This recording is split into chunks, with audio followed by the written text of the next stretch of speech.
Se volete cominciare anche a... Perfetto. Good afternoon. Good afternoon. We're about to start, and I invite the speakers of the first session, Culture and Assets for Peace and Security, panel 1A, Peace and Security Joint Response Mechanism and Regional Coordinated Actions to Safeguard Cultural Heritage in Disasters and Crisis Scenarios. We have here in presence Giovanni De Siervo, Director of ProCulturNet. I will leave to the moderator then to introduce Alessandra Bonazza and Emma Cunliffe. Unfortunately, our moderator cannot be with us today, but she is connected, and so she will moderate from remote. We are very, let's say, happy that technology will is helping us to overcome this small problem. We also have connected Marika Mercalli, Director General for the Security of Cultural Heritage. She is online, and I think it's all, no? The other two speakers have not managed to connect. Okay, thanks, welcome, and I leave the floor to our moderator.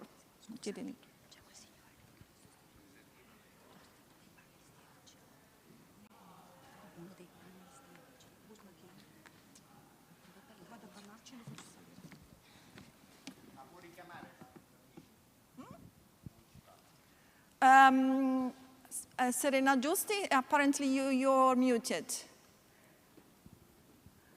Okay. No. And so it's also, of course, I'm introducing Serena Giusti, who is our moderator today of Sant'Anna University and Italian Institute for International Political Studies. Thanks. I think we have... Okay, thank you very much, Arminia. Thank you very much for inviting me to coordinate this panel. I apologize for not being with you in person, but unfortunately, I tested positive with COVID yesterday, so I could not come. It's so sad for me. But anyway, welcome to the Conference of the Ministers of Culture of the Euro-Mediterranean region and Culture Ministerial Meeting of the EU Southern Partnership. This is the high-level discussion panels with international experts, and we are in session 1, the session that is devoted to culture and peace and security. And within this panel today, we will discuss about peace and security, a joint response mechanism, and regional coordinated action to safeguard cultural heritage in disasters and crisis scenarios. We all know that cultural heritage has an extraordinary role in promoting peace, democracy, sustainable development, but culture and cultural heritage are also very fragile by nature. They are vulnerable to decay, to the impact of natural disaster, but also, unfortunately, to the deliberate destruction in conflict and crisis. This has been very much evident in the war in Syria, but also we see it right now in the war in Ukraine. So the safeguard of cultural heritage is also about security, is also about peace. In this specific panel, we will deal with the emergency response mechanism and how the different countries in the Mediterranean area can act to protect and to recover culture and cultural heritage when these are damaged by disaster, as I said, conflict and crisis. We have just an hour to discuss this, and this is very challenging for all of us. So I would ask our speaker to please tie to 7 to 8 minutes. Let's see then if we will have some time for a few questions. And I will start just putting some question for the floor. So I would ask the speaker to confront with a question of what are the available tools, mechanisms in the Euro-Mediterranean region to safeguard culture and cultural heritage at the time of emergency.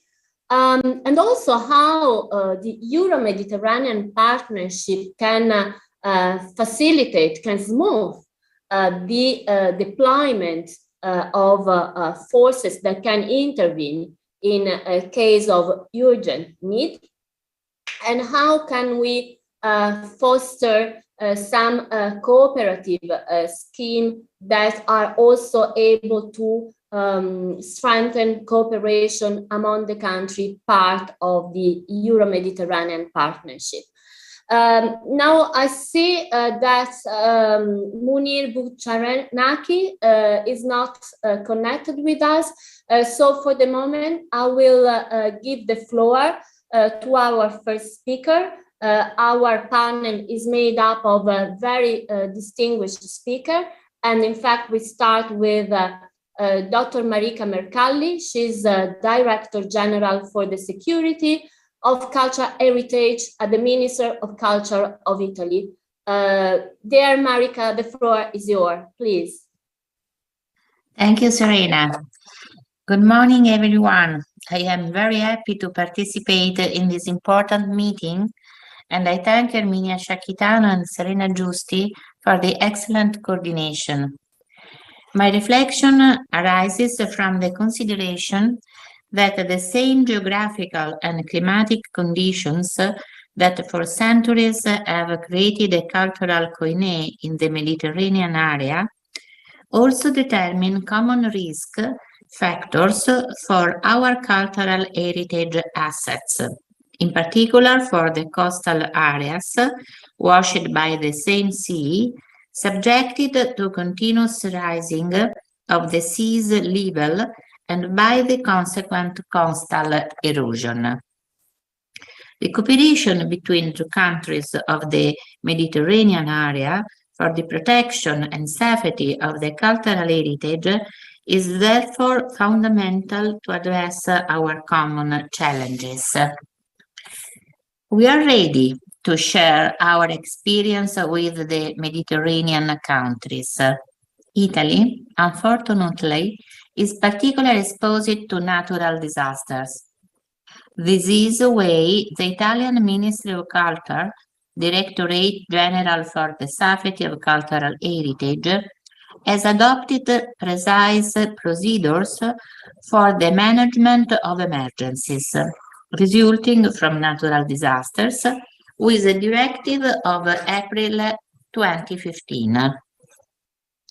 These procedures provide for an organization on the territories according to the following phases: detection of damage suffered by immovable and movable assets of the cultural heritage, planning of building safety intervention, transfer of movable property stored therein in special security deposits.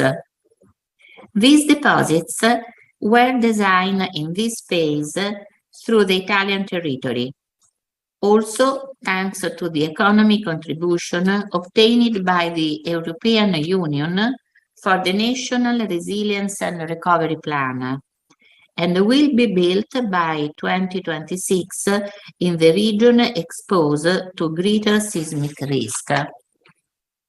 In organizing the emergency, the technicians of the Ministry of Culture work together with the civil protection, the firefighters, and the Carabinieri of the Cultural Heritage Protection Unit, according to agreements to have constituted an effective cooperation model for Italy. In the emergency field, Italy can today make available the Blue Helmets of Culture, a task force capable to intervening at the request of the other states in times of a particular crisis, also following war events, on the basis of the agreements between diplomatic corps and under the coordination of UNESCO. The degradation of immovable cultural assets and archaeological areas specifically those exposed to the natural outdoor elements, is further accelerated by ongoing climate change, resulting from global warming, which intensifies the natural elements. Precisely in the context of prevention for the mitigation of the risk produced by climate change, it can be said that the protection of natural and cultural heritage represents an interdisciplinary process between art, science, management, and heritage enhancement policies.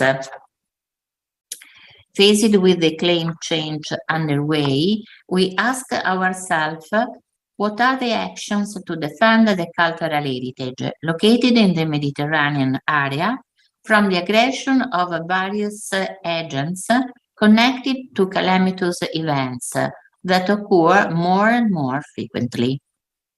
The prevention phase is essential if we want to avoid the irreversible degradation and loss of cultural heritage assets. This is why we need to carry out ordinary and continuous maintenance on our most exposed assets, in particular on real estate, such as museums, libraries, and archives. The study of the types of risk and the different level of risk is essential to understand how to intervene. The monitoring of phenomena and conservation actions are among the main tools for developing risk mitigation strategies, prevention policies, and scheduled maintenance. These are risk factors on cultural assets. We can see the archaeological areas located near the coast are often the most threatened. The sharing of protection system is fundamental, as it is the knowledge of phenomena and risk factors based on monitoring plans. Indeed, such plans make the prediction of the extent of the risks and consequent rapid development of both structural and surface damage possible. It is essential to create study and work groups between the countries of the Mediterranean area in order to jointly analyze the risk factor on the basis of experience gained in different contexts. A network of exchanges and knowledge to be shared can greatly help in the common fight against climate change, based on the international agreements to reduce harmful emissions. The training of technical personnel who work in the structures for the protection and safeguarding of cultural heritage is another cornerstone of the prevention system. The creation of international task forces is equally important. They can intervene in times of emergency in the affected countries with the exchange of know-how in the field of conservation and restoration techniques for real estate, movable property, and archaeological sites. Many solutions have been specifically studied and implemented to assist the prevention and intervention process, such as web GIS tool, risk maps, methodologies for the classification of vulnerabilities, strategy for reducing the risk of disasters. The common challenge now is to develop national and international action plans to improve preventive conservation and to develop maintenance strategies through effective collaboration between researchers, heritage managers, and policymakers. We could say that we have achieved a common goal for the survival of a priceless heritage value only when the collection and interpretation of data will be used to lead tangible common preservation actions also considering the tourist flows in the Mediterranean countries and Iceland as well. Thank you very much. Thank you very much, Director General, and thank you for also having already described the challenge we are facing, and also for having stressed the importance of the Blue Helmet for culture, and to give us some advice on how to work for the future. I have now the pleasure to give the floor to Professor Marc-André Renaud. He's Professor des Sciences du Droit de l'Art, Université de Genève, and he's also part of the International Alliance for the Protection of Heritage in Conflict Areas, ALIPH. And I would ask him to tell us what this alliance is doing for the protection of cultural heritage. Thank you, and the floor is yours.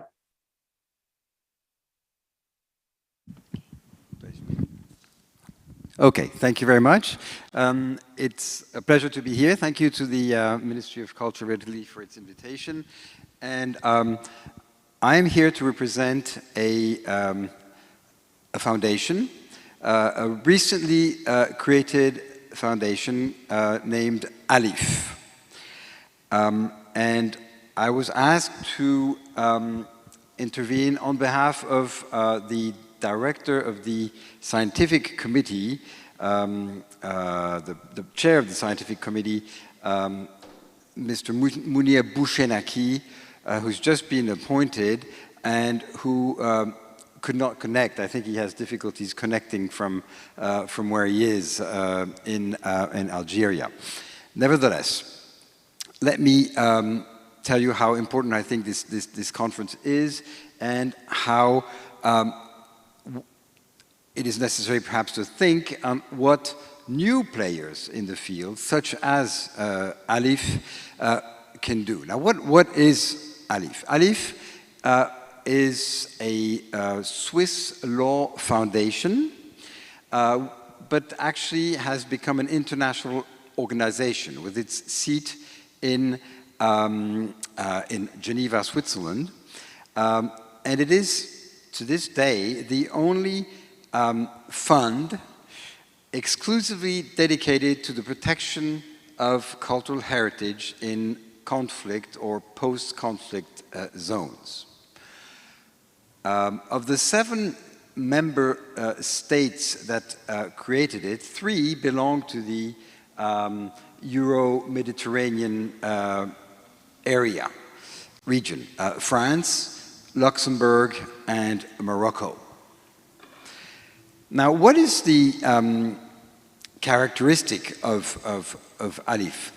Well, ALIPH, the goal of ALIPH is to protect cultural heritage, to build peace.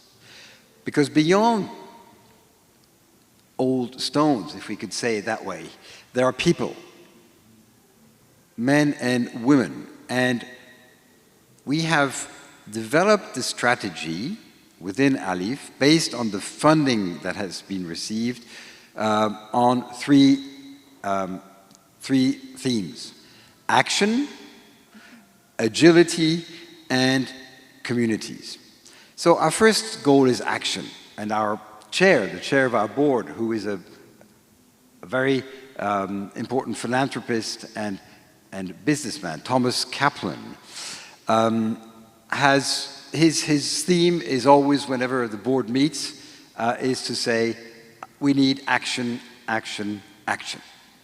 Well, in the 3.5 years since ALIPH was established, more than 150 projects based in 30 countries have been created to protect or rehabilitate cultural heritage in conflict zones. The Secretariat, as I told you, which is based in Geneva, is and directed by Valérie Froland, a very active person and who knows very well the tools of cultural diplomacy. The Foundation's action is to come on the on site, develop approaches based on 4 different dimensions. One is concrete proposals. The second one is the reinforcement of capacity and of training. The third one is sensitivization, and finally, implying the local communities. The second major goal is to be agile. What does agile mean? It means we have to be quick in our responses to help in cases of crisis in cultural heritage. Of course, we're all thinking of Ukraine. Well, Alif has been helping in several cases, Ukraine. But let me also remind what Alif did in Beirut in 2020.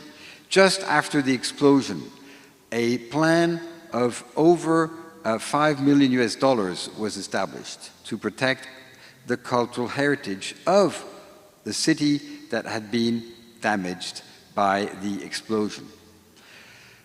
With Ukraine, Alif has financed and given material to the protection of over 70 museums and libraries in order for them to be able to protect their buildings and their collections. So we're agile because we have funds. Yes, there's quite a lot of funding given to Alif by its founding members, states, but also private individuals and private foundations. But we are also agile because we can react quickly and take very quick decisions. The board is all over the world, but we have a special procedure which enables the board to take decisions via procedure online. Finally, as I told you, there are 3 objectives. Our third objective is to be as close as possible to the local communities. And heritage does not have any meaning if it cannot be protected and serve local communities, and to have the local communities involved in the project. It's absolutely essential for the sustainability of the project. And that's a major difficulty today, is to be able to be present locally with the communities, with the civil society, also with the local authorities. And Alif, I believe, again, has a lot of potential there because of its agility. Well, I think I don't want to make it too long because I know we have a lot of speakers. I prefer to keep it to this at this stage. And of course, Madam Chair, I'm happy to say more on behalf of Alif during the discussion if we have enough time. Thank you very much for your attention.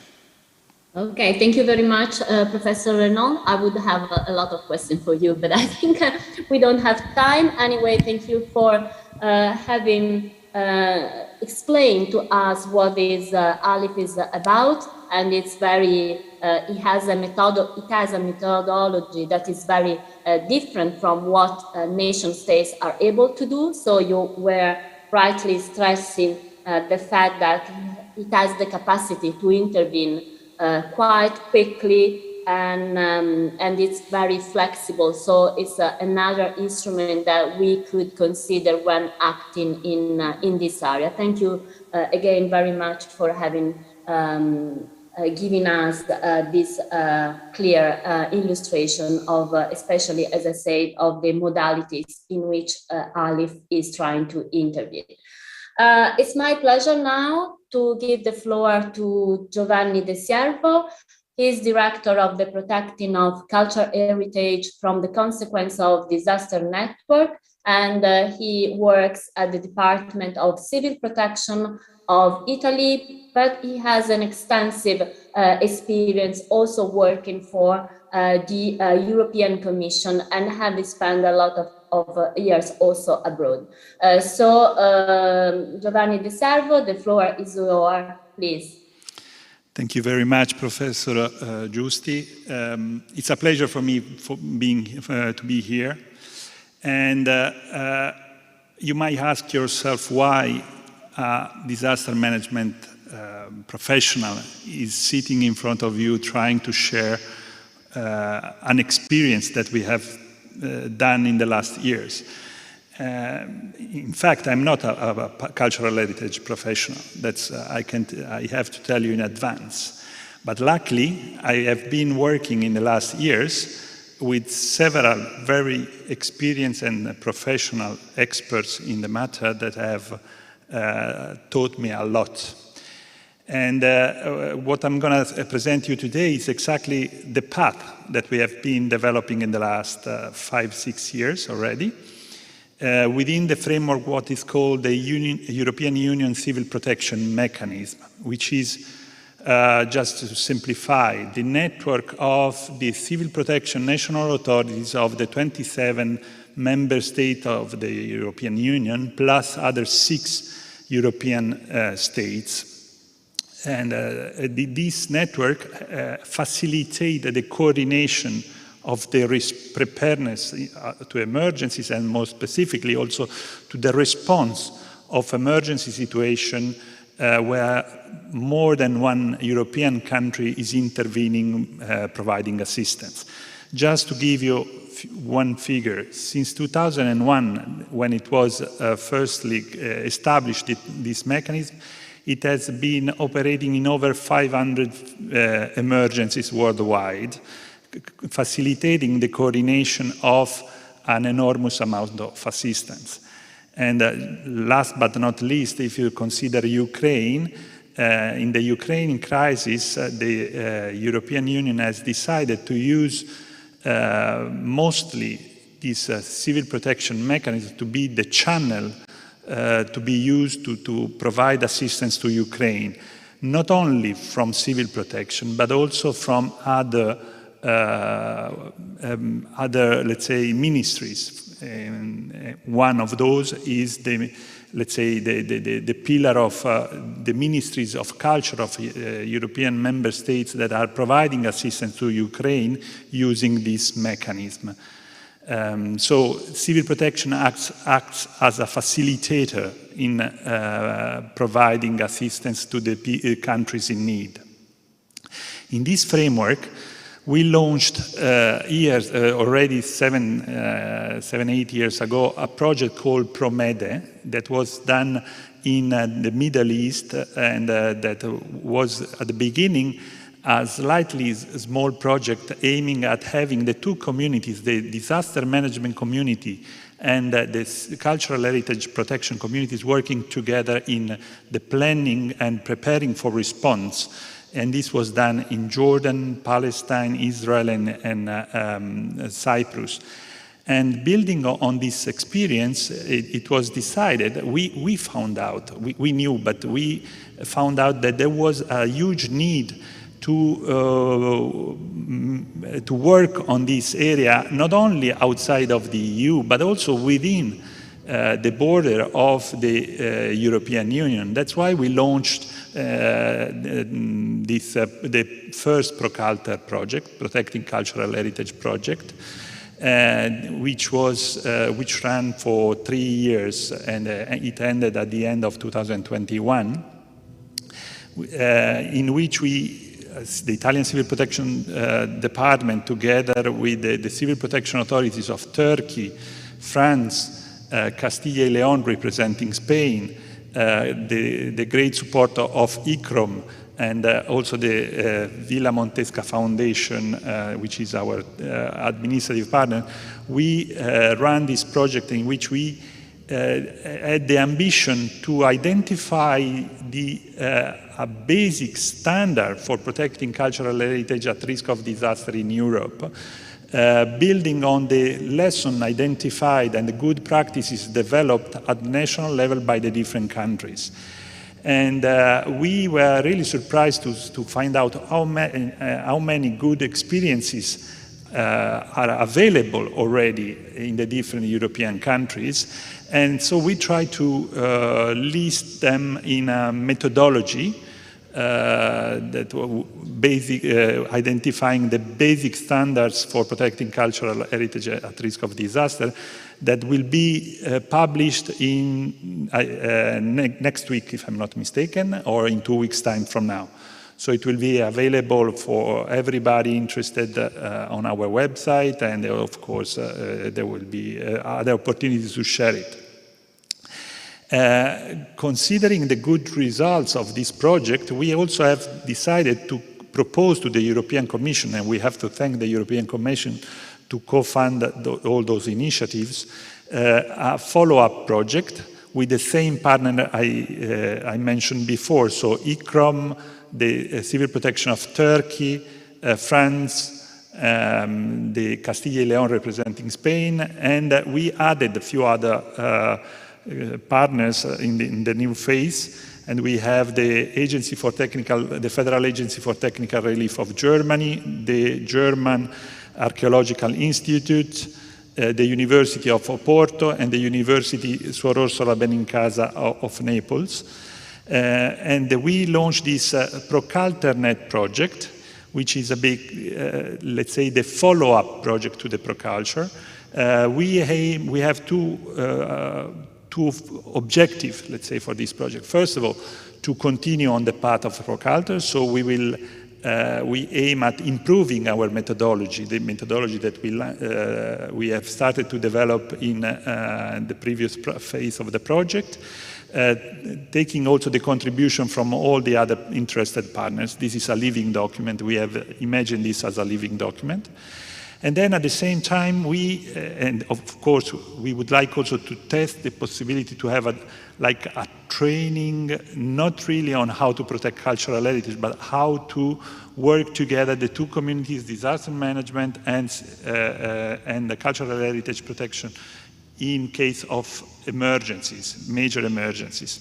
And this is one of the aims of the project. The second aim of the project is the one is very ambitious, I believe. It's to develop a community of practice in the protection of cultural heritage at risk of disaster within the so-called knowledge network of the European Union Civil Protection Mechanism, which is something that has been recently established by the European Commission. And basically we are trying to create the framework that will facilitate the exchange of knowledge and competencies among the different stakeholders interested and involved in the protection of cultural heritage at risk of disaster. And I'm at your disposal for any possible question. Thank you. Thank you, Giovanni, very much. And I can see that there is an attempt, as you say, to build up a methodology of intervening.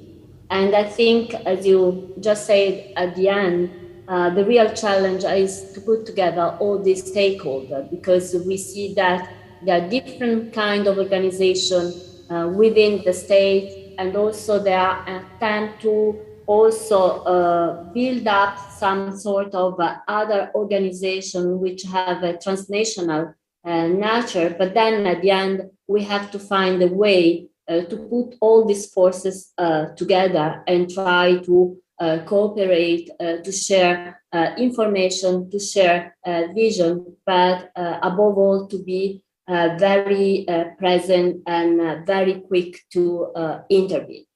Now it's my pleasure to give the floor to Professor Alessandra Bonazza.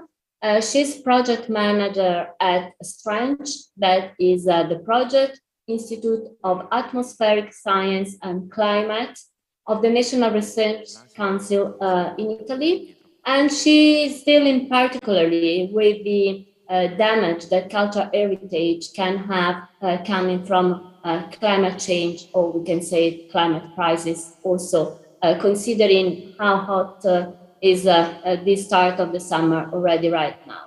Okay, so the floor is yours, please, Alessandra Bonazzi.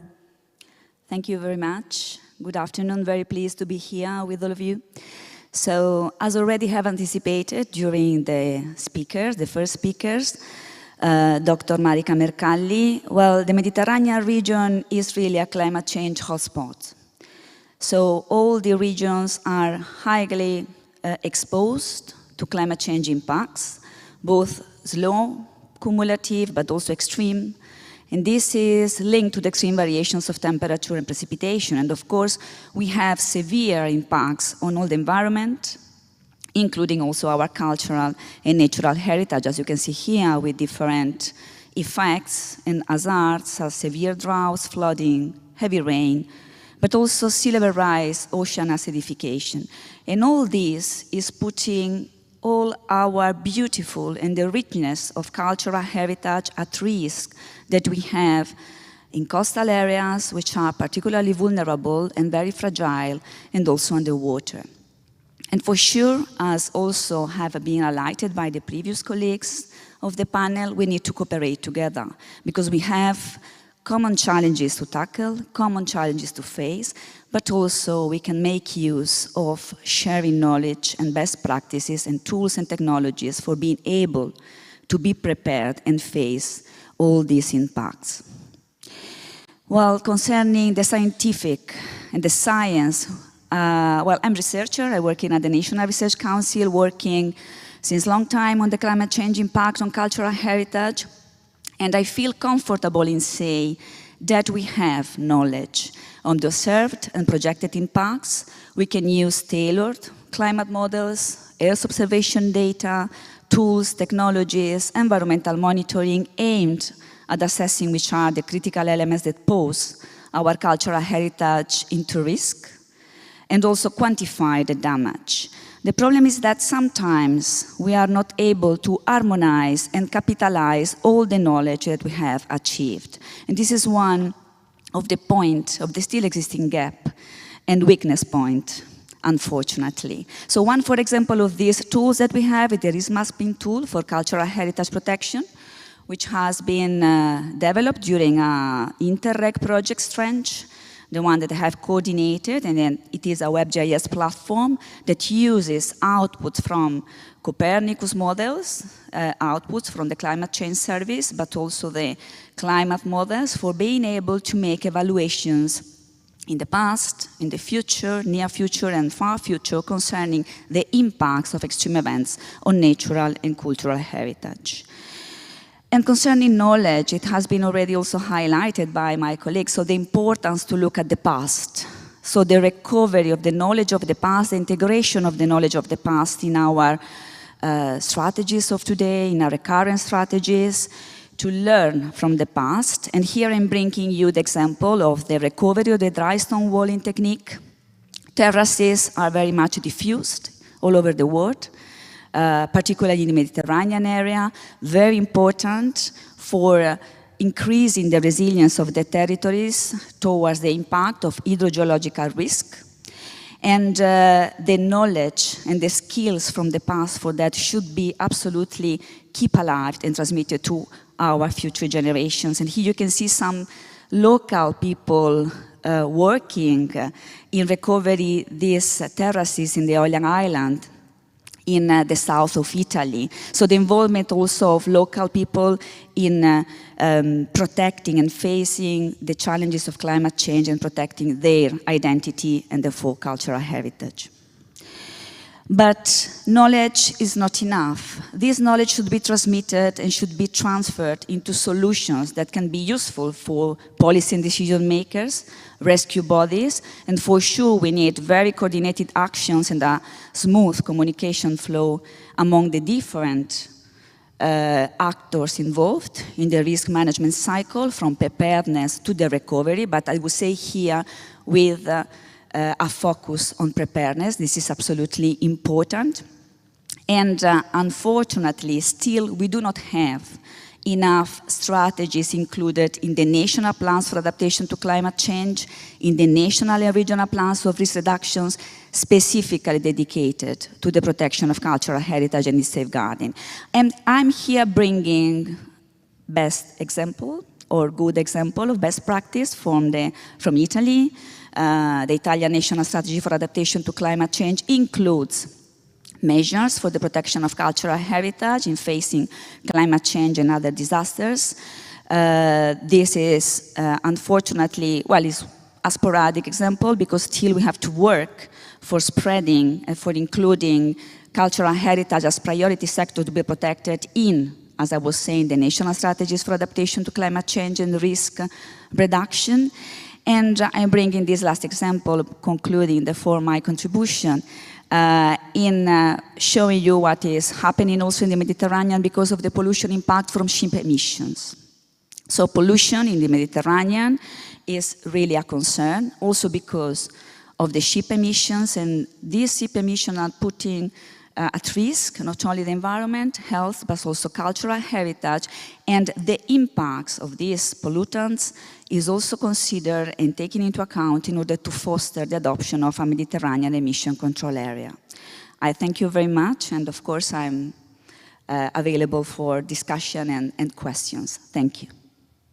Thank you very much, Alessandra, and I thank you especially for having said that we have already a consolidated knowledge, and this is good for research, for scientific research. Obviously, research is something that is always going on, so research is advancing, but I would say it's quite comfortable to hear that we have knowledge, but the question is how to share this knowledge and how to transform knowledge in action. And I think it's exactly here where we need to find ways of cooperation, and this is one of the goals of this conference as well. And also, you stress that pollution is a huge problem for the Mediterranean that is having effects on daily life of people, and obviously with reverberation also in the long terms. And also, you put emphasis as other on the need also to engage local people. Local people are to be engaged at the end of the war, when the protection of cultural heritage can be a way to build up peaceful relation. But we need to engage people also in prevent and to moderate any kind of damage to cultural heritage, and especially for what regard is pollution, but also other forms of attack to cultural heritage. Now I leave the floor to Professor Emma Collins from the Secretary for Blue Shield International, and she's based at Newcastle University. So Professor Collins, the floor is yours. Thank you.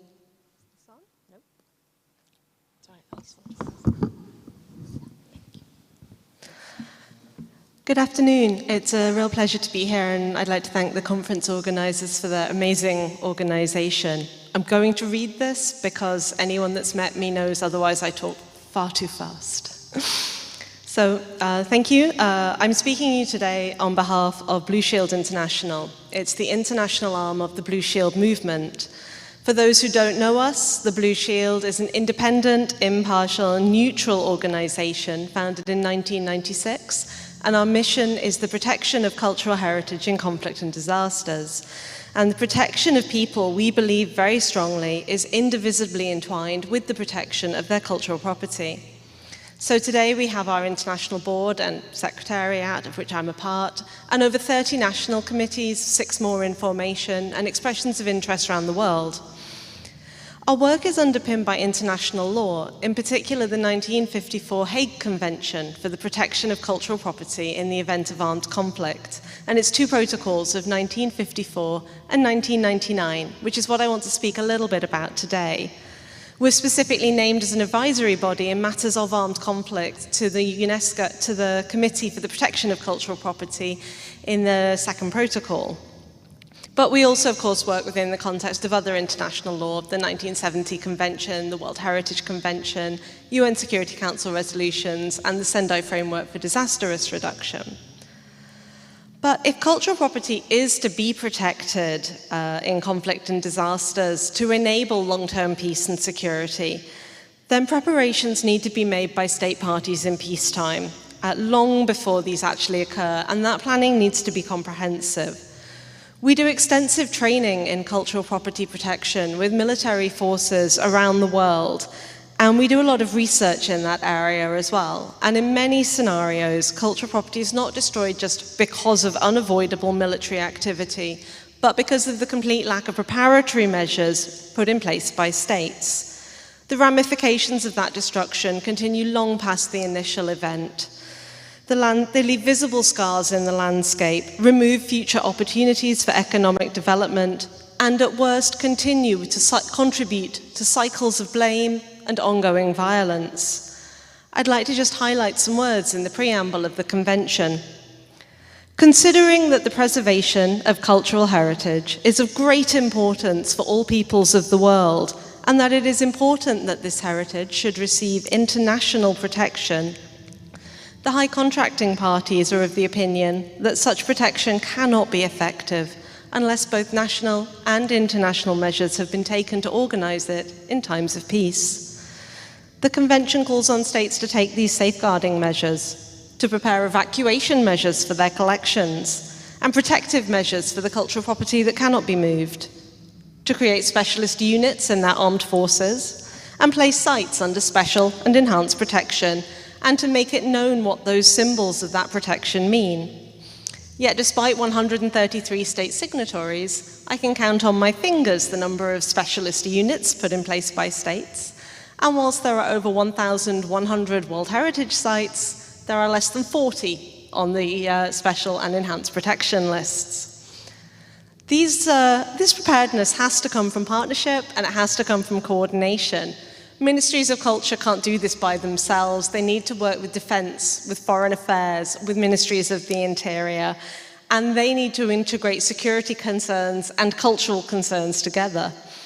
It must be collaborative. A founding principle for Blue Shield is that all of our national committees and our board have members from ICOM, ICOMOS, IFLA, and ICA, libraries, archives, monuments, sites, museums. And that's often far more than the remit of a single Ministry of Culture. So archives, for example, often sit within a Ministry of Justice, or libraries are part of education. So there needs to be this cooperation. But we also have to think about private heritage. When something is destroyed, nobody's first question is, hold on, let me check who owned that. So these partnerships are absolutely essential, but so is the intangible heritage of those communities. Because conflict doesn't care whether you're going, oh, well, is it cultural property or cultural heritage, or who owns it? Only that something that is irreplaceable is gone. Cultural destruction can bring communities together. Immediately following the devastating blast in Beirut, local volunteers were offering to work with our National Blue Shield Committee there to implement emergency protective measures for damaged sites. The work was supported by Blue Shield International, who were able to coordinate international funding from 3 different international donors to whom we remain extremely grateful. We also facilitated support from the Lebanese peacekeeping force, from UNIFIL, but this was built on our partnership and training with them that went back to 2013. So without that history of cooperation, we wouldn't have been able to bring them in and assist them in coming to support the Lebanese in protecting their heritage. Partnerships must begin early. But we do need to realize that our priorities as the cultural sector are not the priorities of armed forces or humanitarians. Whilst we do definitely have common ground, we need to learn each other's language, each other's priorities, and each other's ways of working. We've done, again, a lot of research in this, in looking at what that common ground is between us and learning to speak each other's language. So we now, for example, have memorandums of understanding with the International Committee of the Red Cross, with UNIFIL, and with NATO. We have a lot to learn from situations in Beirut and Ukraine. They do share a lot of similarities, and in turn they share similarities with previous situations in Syria, in Iraq, in Lebanon, Cambodia, the Balkans, the list goes on. For example, we've been developing ways internationally to ship rescue materials to our Ukrainian colleagues with a huge deal of support from the coordination centres in Poland, and some very effective mechanisms have been put in place. But we need to not forget that. I tried to ship support materials to Syria in 2014, and it failed. We didn't have the systems in place, and we need to keep hold of that knowledge and think about how we can implement it next time, because we know, unfortunately, there's going to be a next time. This good practice needs to be passed on. I'd like to finish by highlighting the importance of the local in national action.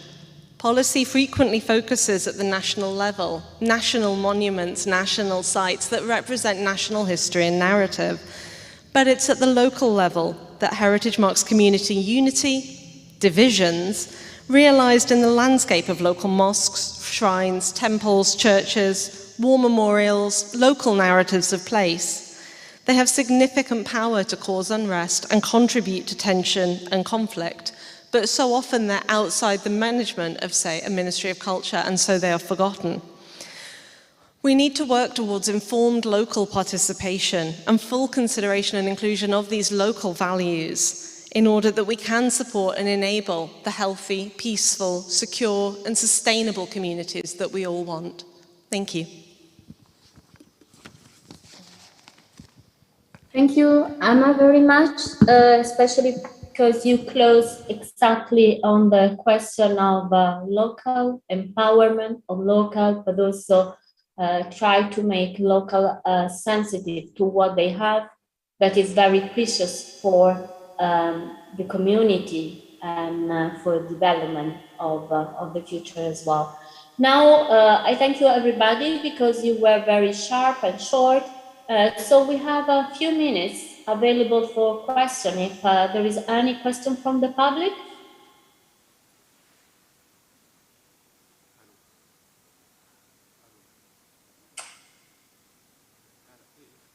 Okay.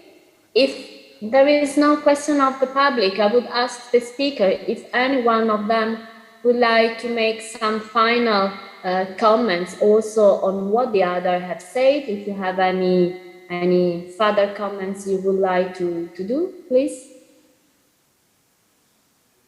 There is a question from the public. Okay, thank you.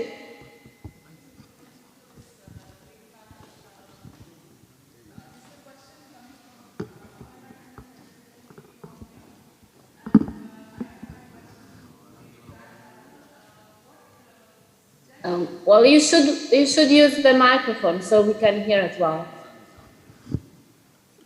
Just 1 second, they are bringing the mic. Yeah, okay, thank you.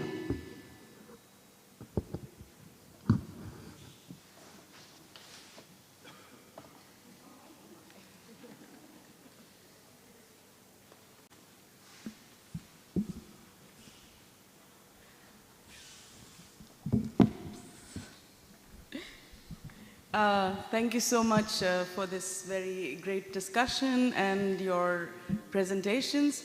My question goes to both Giovanni and also Emma. And the question is, you, Emma, pointed out that there is like the world of humanitarian aid needs to speak the language of culture. Well, you have a person sitting from the civil protection next to you, and I would like to know from him, what is it about the culture field, that cultural heritage field, that sometimes is difficult to overcome when you are trying to make such cooperation? And to you, Emma, I wanted to ask, when you said that Syria, you were not able to send goods or the supplies that were needed by the cultural heritage professionals on the ground, what is the difference? What's the fundamental difference that you find in the two situations, that was Syria and now in Ukraine? And what has changed here that there has been a possibility to send or transport supplies across borders. So, to both of you, thank you so much. Okay, thank you very much for your question. So I will give the floor first to Giovanni and then to Emma. Please, Giovanni, the floor is yours. Thank you, Aparna. Aparna Tandon knows us very well because ICROM was one of the main partners of all our initiatives. So, of course, it's a challenge to make the two communities working together. But that's, I think, one of the main achievements of the entire path we followed.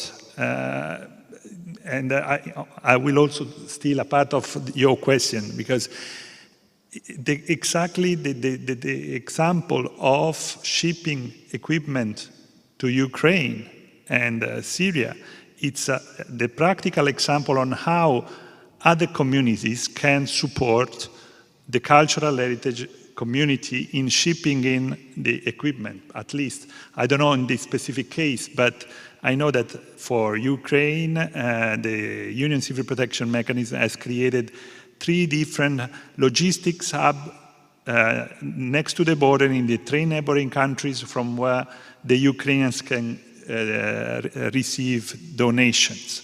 And this is exactly something coming from a different, let's say, community.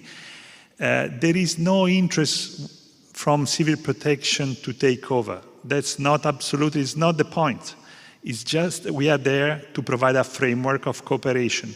The Union Civil Protection Mechanism in 20 years have agreed a language, because in our community we agreed on a language on over 20 different types of teams to be deployed in case of emergency, going from the field hospitals to the search and rescue teams to the cultural heritage protection team.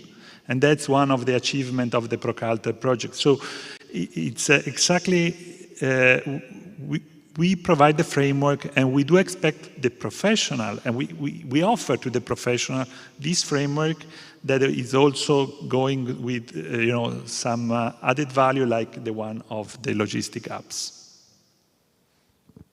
Thank you for that. Okay. Thank you, Giovanni. And now, please, Emma. So just to clarify, actually, I more thought maybe that we need to speak their language, not they need to speak ours. Because it's us that want to work with them, I think, more than they want to work with us sometimes. Meaning no offense, but I've had some amazing conversations with humanitarian colleagues at sometimes. So, but in answer to your specific question, so firstly, in 2014, there was me trying to figure this out all by myself. And if you've ever had to deal with what the UK called the SPIRE system of export licenses, it is enough to make you just never get out of bed again in the morning. It's horrendous. Whereas now, the funding bodies have now done this in multiple countries, and they have people supporting it. And there's a whole network of people learning how to do it from different experience. Even in the UK at the moment, there are 3 different groups all working with a funder who's done this elsewhere to ship things. So there's a huge amount of experience just in navigating the logistics, which is just such a nightmare. There is a distribution center in Poland. I had to try and find an inward point of entry, shall we say, into Syria for where I would send things and it would go on from there to cross the borders, because obviously that's very complicated in a conflict zone. And the regional UNESCO offices were absolutely amazing with trying to help with that, but diplomatic relations made it extremely complicated. And it actually took us a couple of years to get that sorted, for example. And every time we thought we cleared one hurdle, a different one would come up until eventually the whole thing failed. But I think a big part of that was there was just us, like me, and the amazing people at the UNESCO regional office and the amazing people in Syria, just trying to figure this out between us, and not a whole European region trying to figure it out almost together. So it's a huge amount of knowledge, and I think people might not realize in some ways how fantastic a resource that is. Okay, thank you, Emma. I'm not sure if we have a few minutes more for some other question, otherwise we close this panel. Anyone else from the public?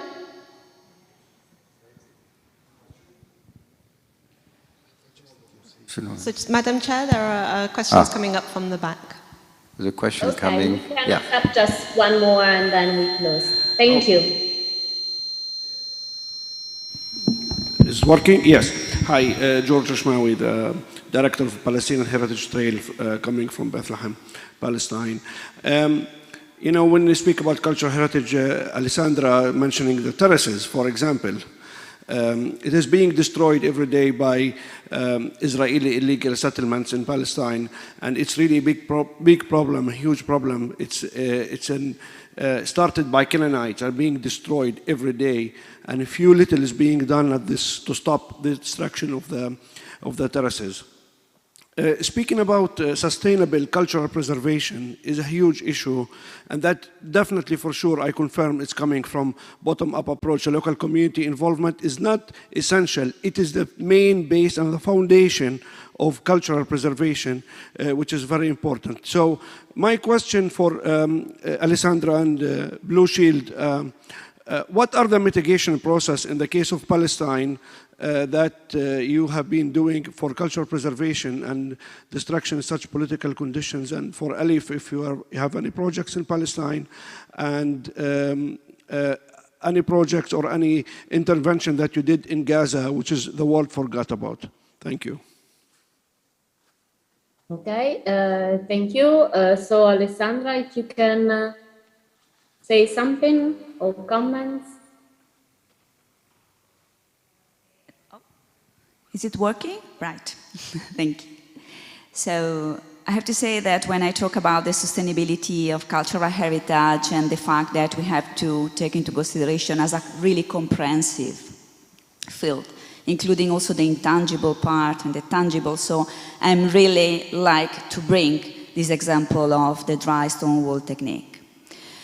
And well, what we have done, for example, in the experience that I have is really contribute to project of training, so involvement of the people in the areas, particularly in those areas that are particularly at risk, like for example the small island, and try to transfer the fact that absolutely if we keep alive all these techniques, all this tradition, we are enhancing the resilience of our society in facing climate change.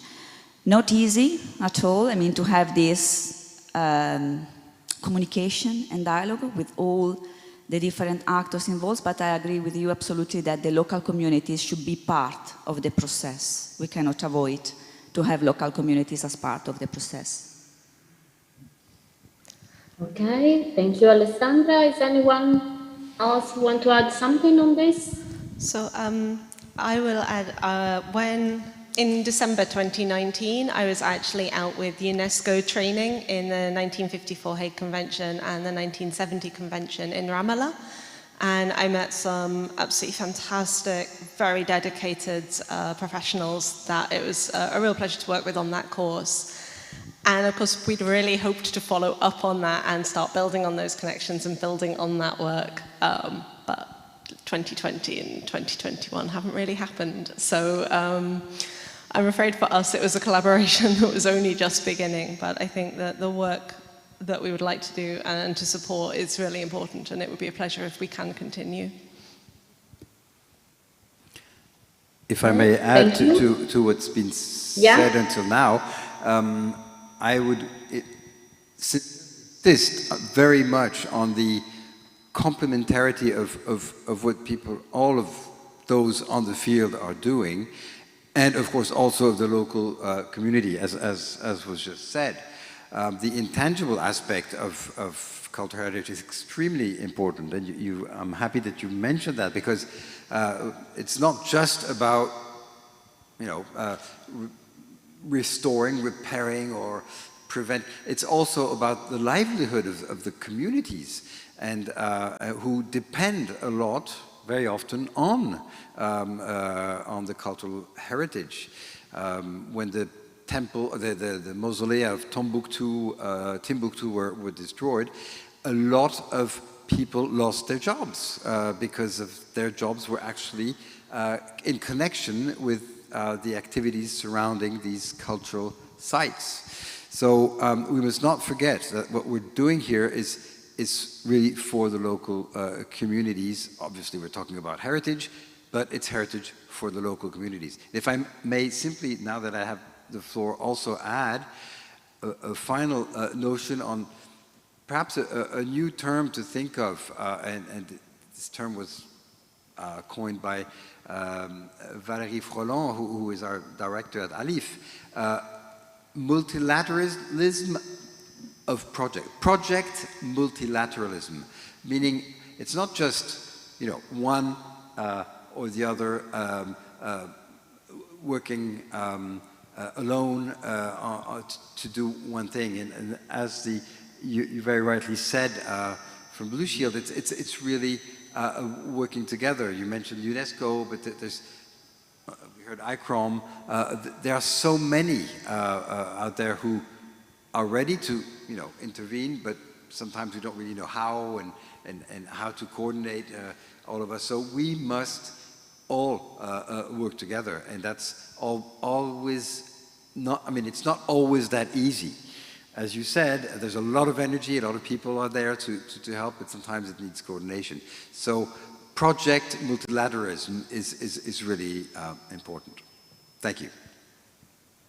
Okay, thank you very much to all our speakers. I thank you, Erminia Schiaccitano, for having put this incredible panel of speakers and to give me the opportunity to be your moderator. I think that we have to work hard. There are so many steps we have to take, and I hope these 2 days of work will bring some ideas, as Professor Renaud just said, to put together all these forces, all this organization, all these days without competition, because sometimes this cultural heritage protection is also a field of state competition, as it become a question also of foreign policy. So I really hope that we can have some sort of follow-up, and we try to keep in touch with all of you, and I wish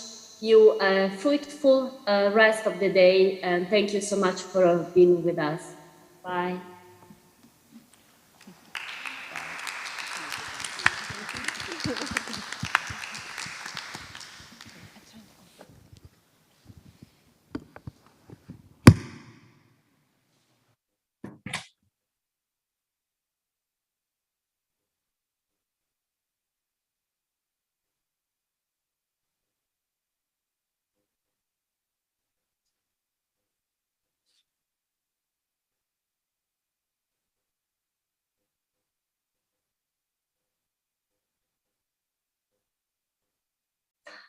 Penso che noi ci possiamo sconnettere.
Prova, prova, sa, prova, 1, 2, 3, prova, 1, 2, 3, 4, 5, 6, prova, test audio.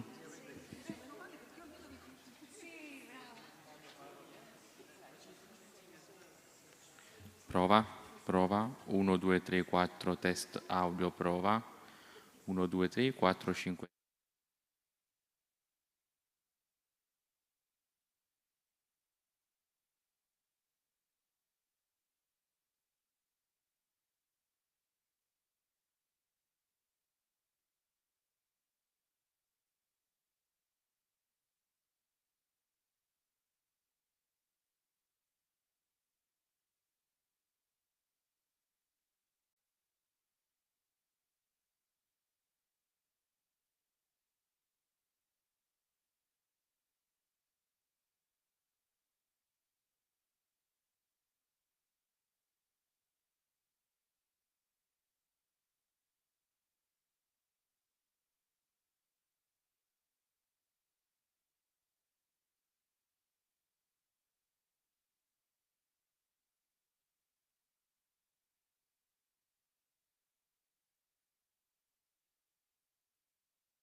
poltrona.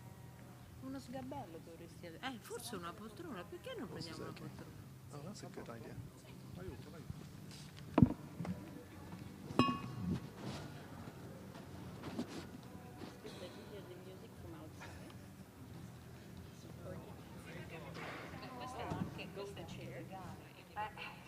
Allora, non mi metto troppo avanti perché avete Just the right chair for you. yes. Royal. This is a queen chair. Yeah.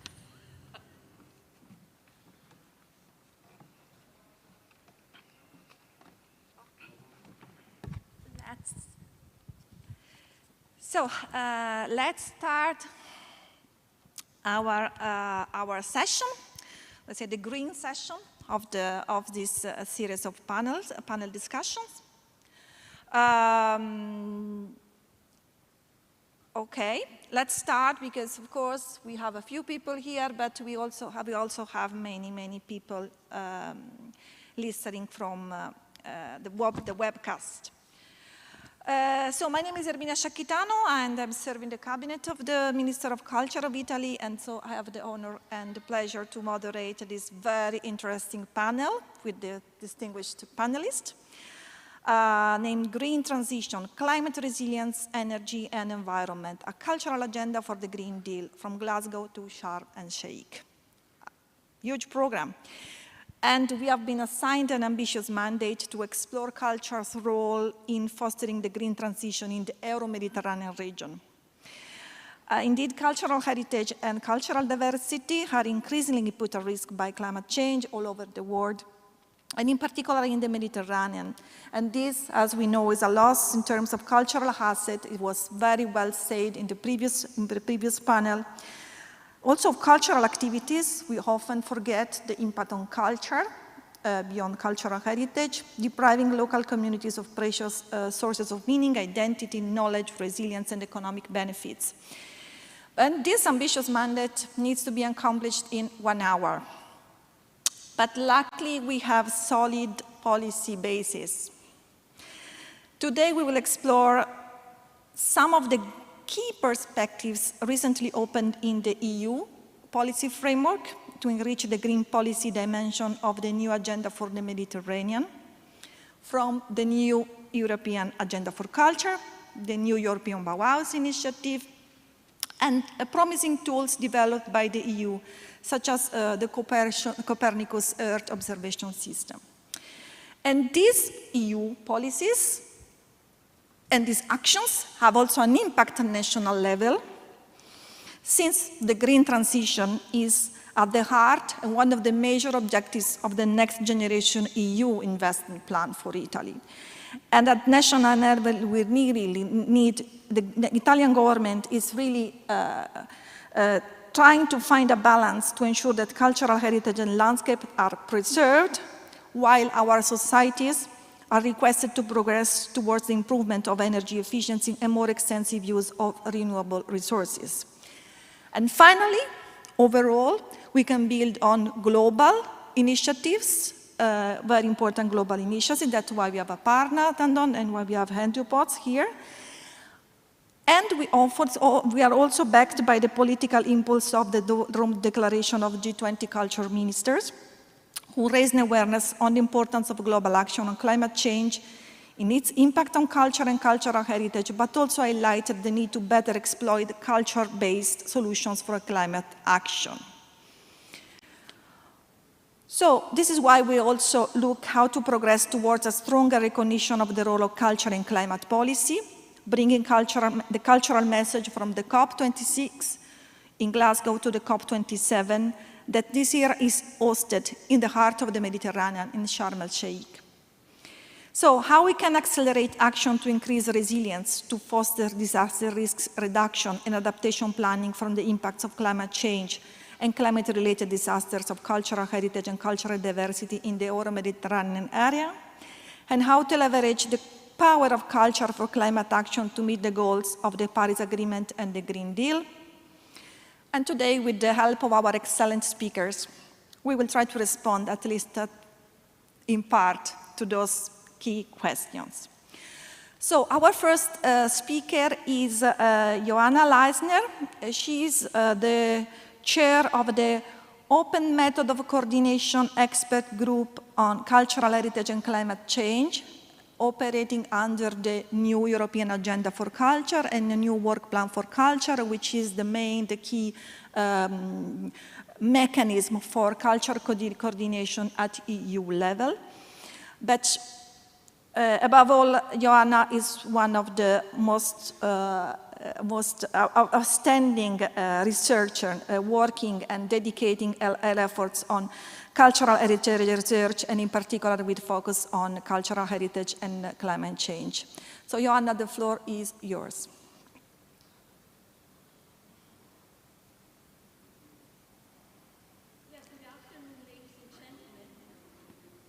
Good afternoon, ladies and gentlemen, distinguished guests.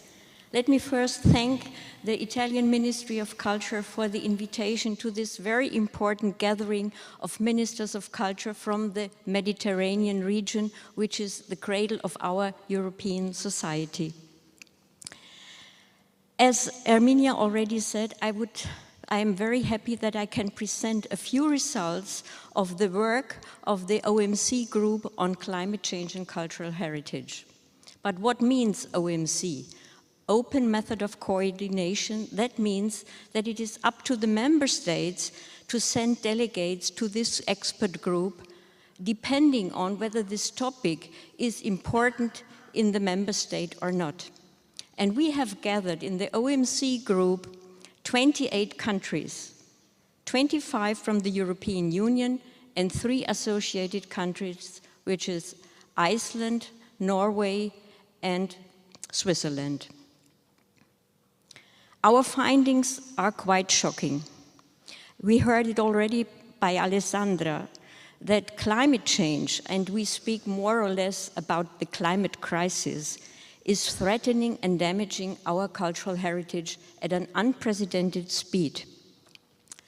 And it's about also the art collections which are housed inside, for example, in this room, that climate change will have a very negative impact. And while we are losing our heritage at an unprecedented speed, we're also losing a source of inspiration, because heritage and cultural heritage can deliver ideas, inspiration, and solutions how to fight against climate change. And here you can see our picture. It is a very iconic picture. It is the Acropolis under a snowstorm last year in 21. And this is about extreme climate events. And this is what we know from climate science, that these kind of extreme climate events will occur much more often, and they have a dramatic impact on our cultural heritage, both tangible and intangible. I will present only a few results from our work we have been doing last year and this year. First of all, climate change and cultural heritage need to be considered in all planning activities on all levels, on national level, but also on EU level, on regional level, on local level. We must bring together the people from the different ministries, not only from the Ministry of Culture. Of course, they are very important, but we also need to address this topic to the ministers of finance, economy, and even defense, we just heard, because it's about peace building, spatial planning, and also, of course, ministers of the environment. And this is what we found out. There is not much cooperation along these ministries. And one example is, for example, the European Green Deal, which was released in 2019, after a successful year of 2018, where the European Union has devoted it to the year of cultural heritage. And in the Green Deal, in the first document of the Green Deal, there was no mentioning of cultural heritage. And that shows that we still have a lack of awareness about the importance of this topic.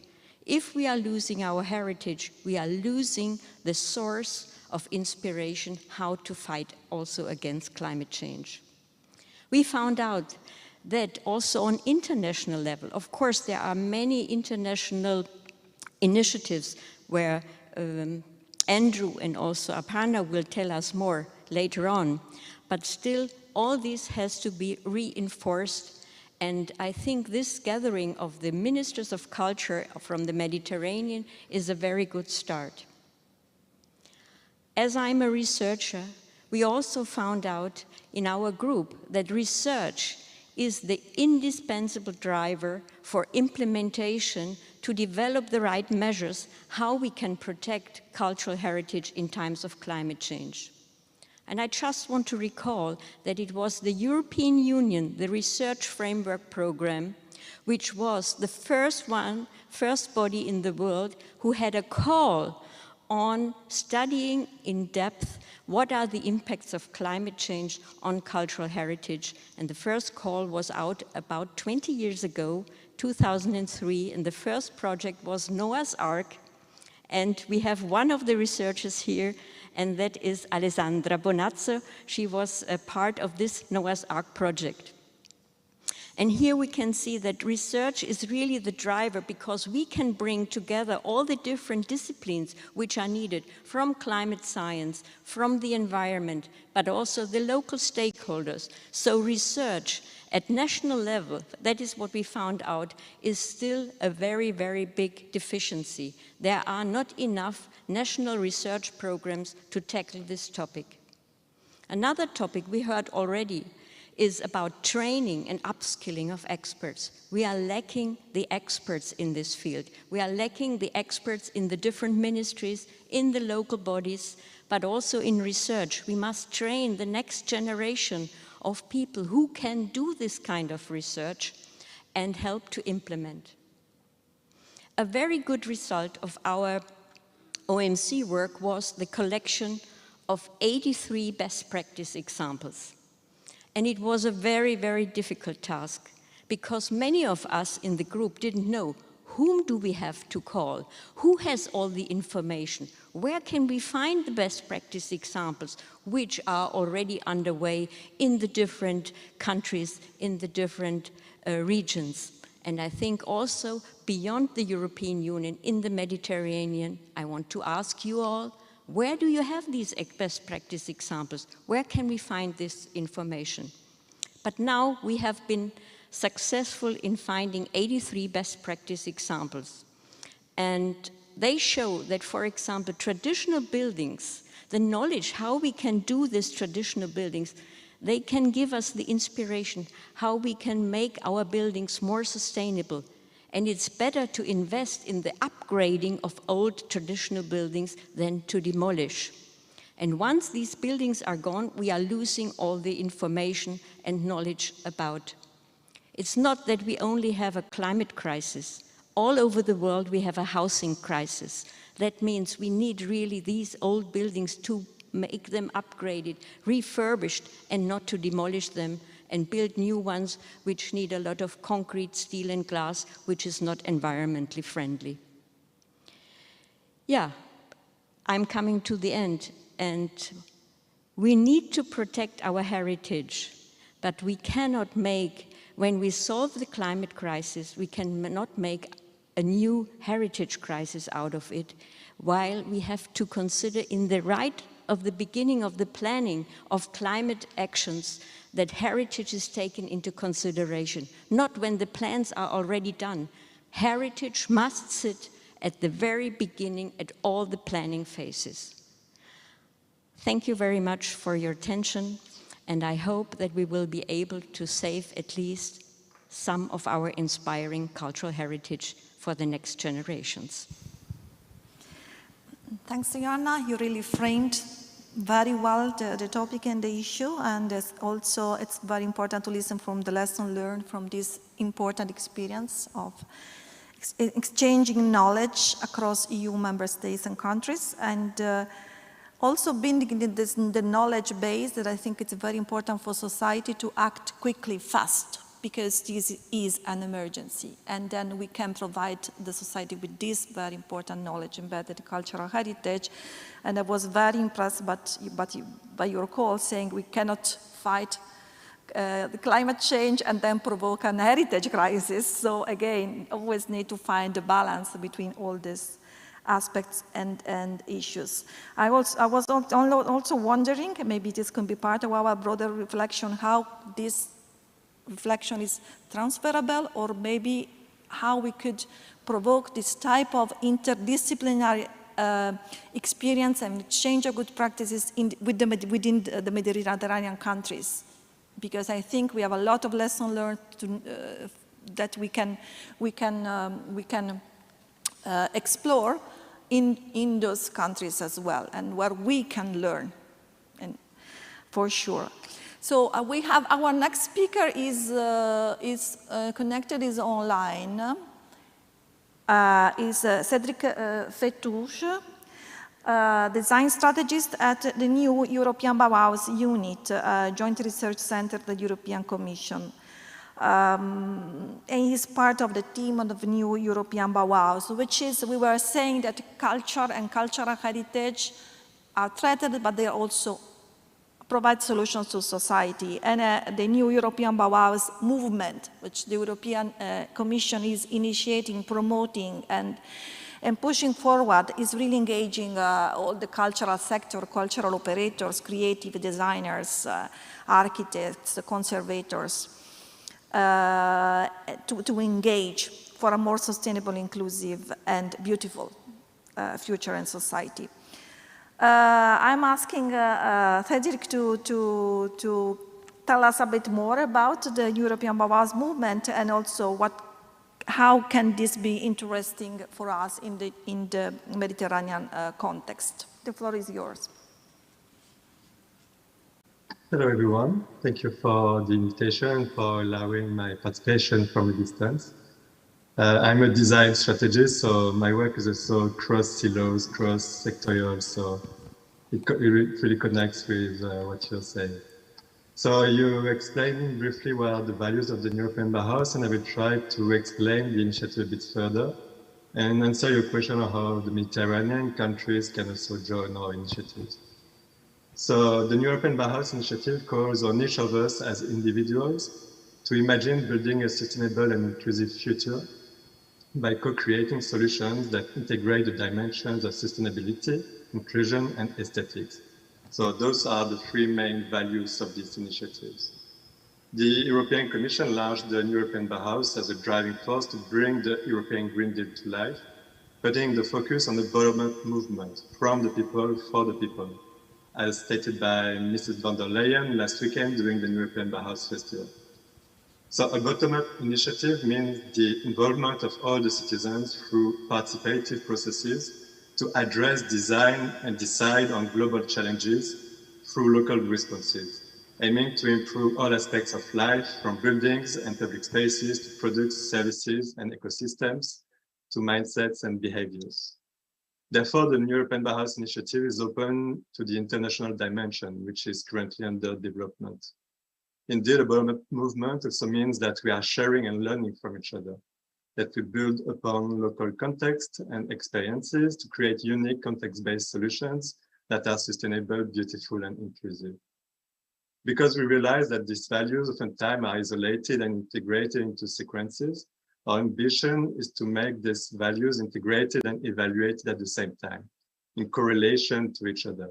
A project focusing on environment cannot be entirely successful if it's not done with the people and the culture in mind. To the same extent that cultural and heritage projects cannot be entirely successful if done without environment and people in mind. Heritage is important for the European Bauhaus and fit our thematic axis of regaining a sense of belonging. From our communication document published in September 2021 and available on our website. But this requires a dialogue between the heritage and the diversity of populations that inhabit it, including questions on how to share the heritage in a lifestyle that fits our society and our modern challenges. To achieve such promise, the European Bauhaus has developed a large international community of 500 partners and friends, plus 18 high-level roundtables that participate in the development and co-creation of this initiative. So public institutions, non-profit and for-profit organizations coming from around the world are invited to join the community if they fit the different conditions. The Mediterranean countries can also join our different activities, from the European Bauhaus Prizes and Festival that happened this weekend, to the NEB Lab and their several community-led projects, and of course, the international dimension of EU programs that are also supporting the European Bauhaus. So we are by definition open to collaborate and create exchanges with countries of the Mediterranean area. And as you already know, we do have a lot to share. All across the Mediterranean region, we are already facing several common emergencies concerning climate change. Today is announced as the first heat wave in my hometown of Marseille. We can use those environmental emergencies to also meet cultural and inclusion challenges. In the past, I have lived in the village of Douiret in South Tunisia, where I experienced a 1 month 47-degree heat wave. Yet there are people living there, and their culture and places of living is adapted to such context.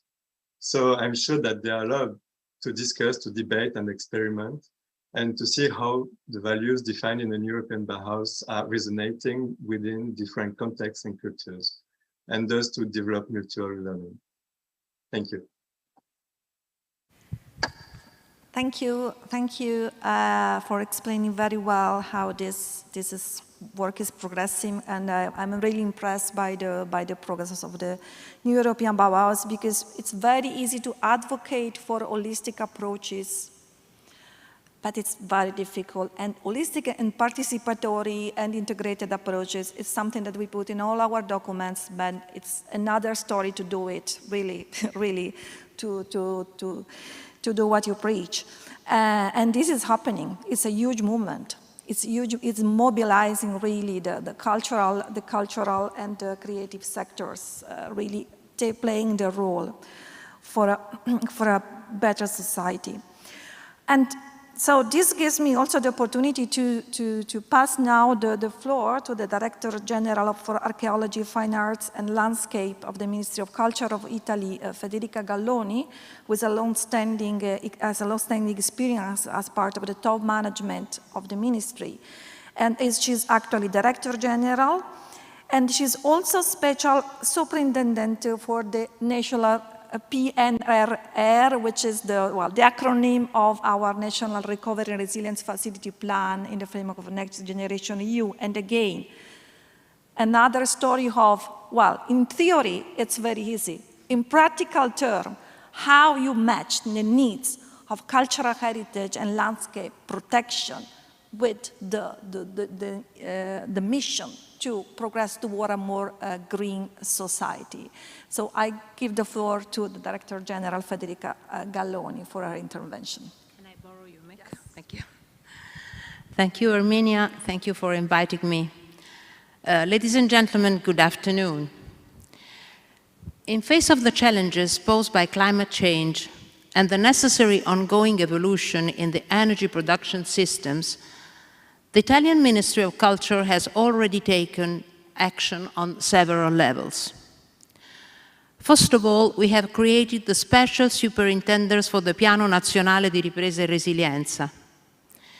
In order to achieve the aims of the Next Generation EU, our country has drawn up the National Recovery and Resilience Plan, PNRR, which sets the goals, the reforms, and the investments that Italy will carry out thanks to European funding.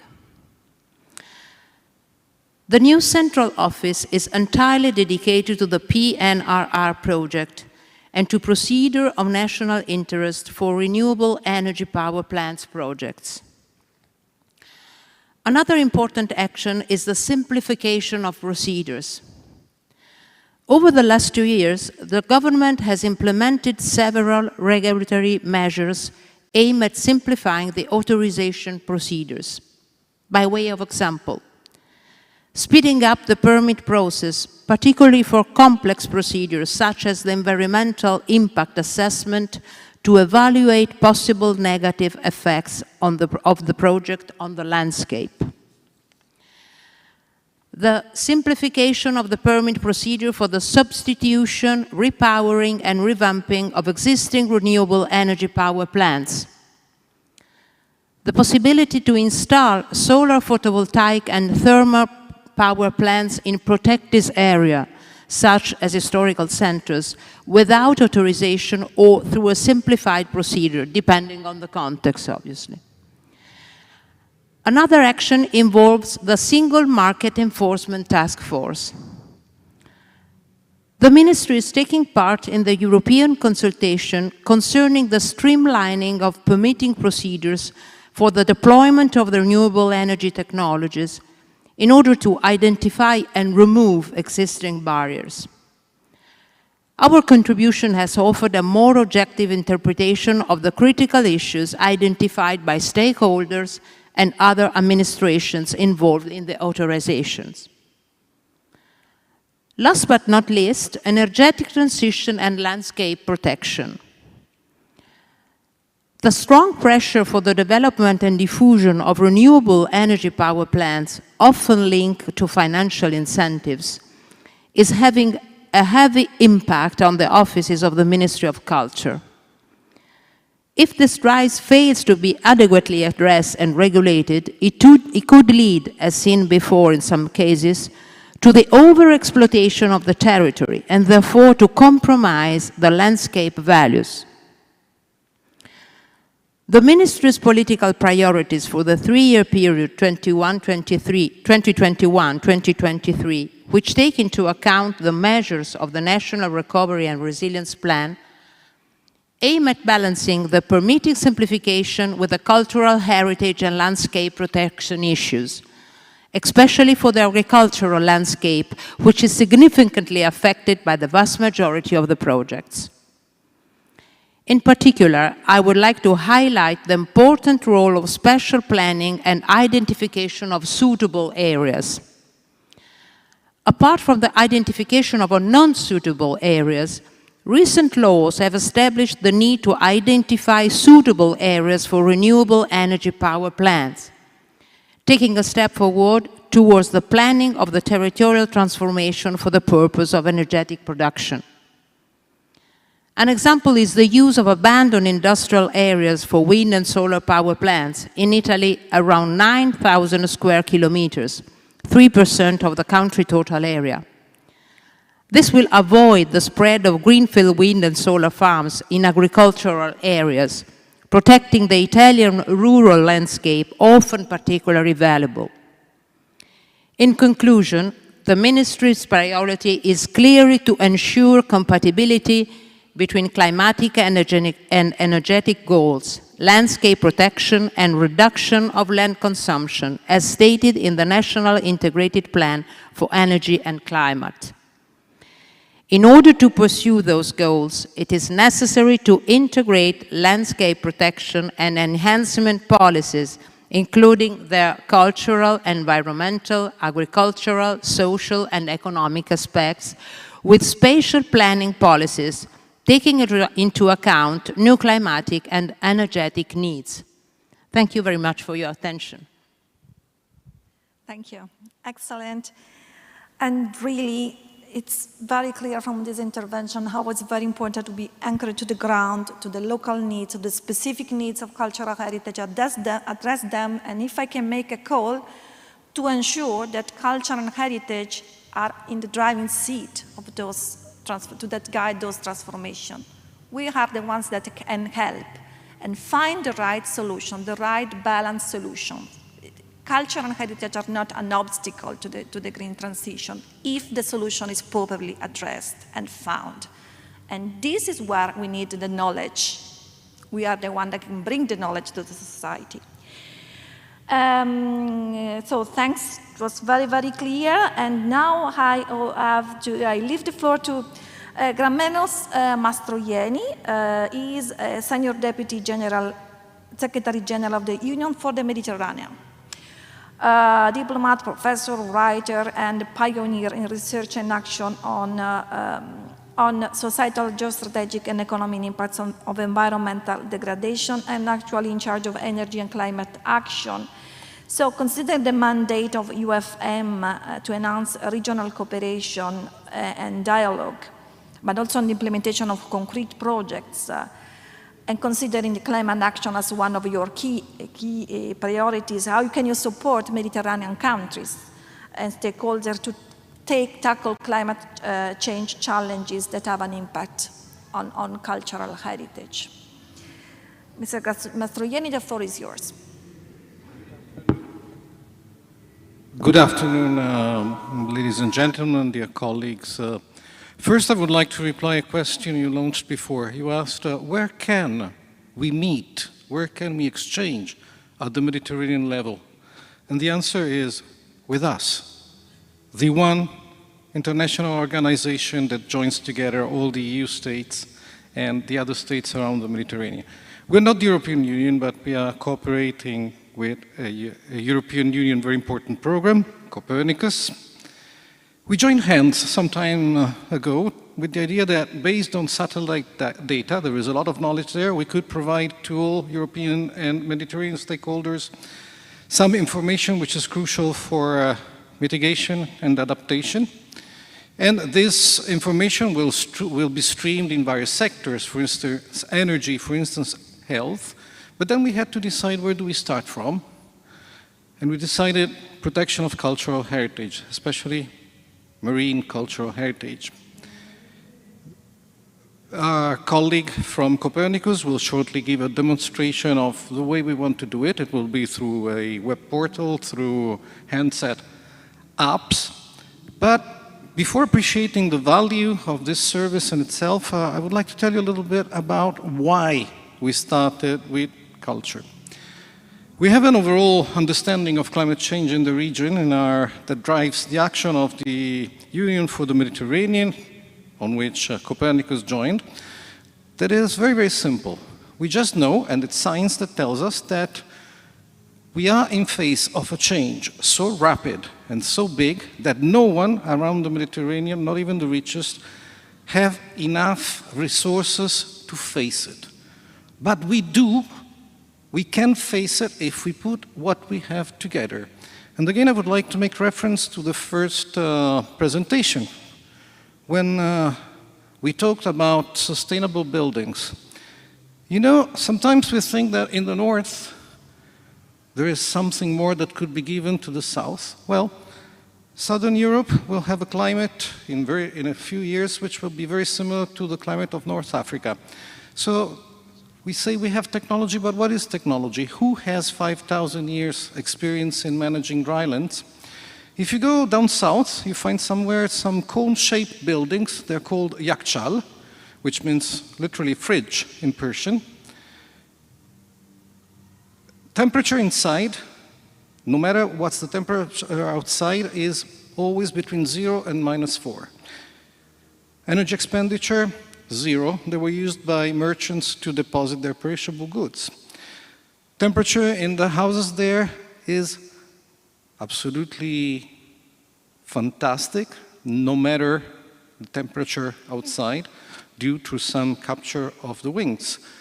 But what's the meaning? Why did we start with culture? Because if it is true that we have to put everything together, there is an enabling factor. We cannot do that if we stick to the same fragmented idea that this is mine, this is yours.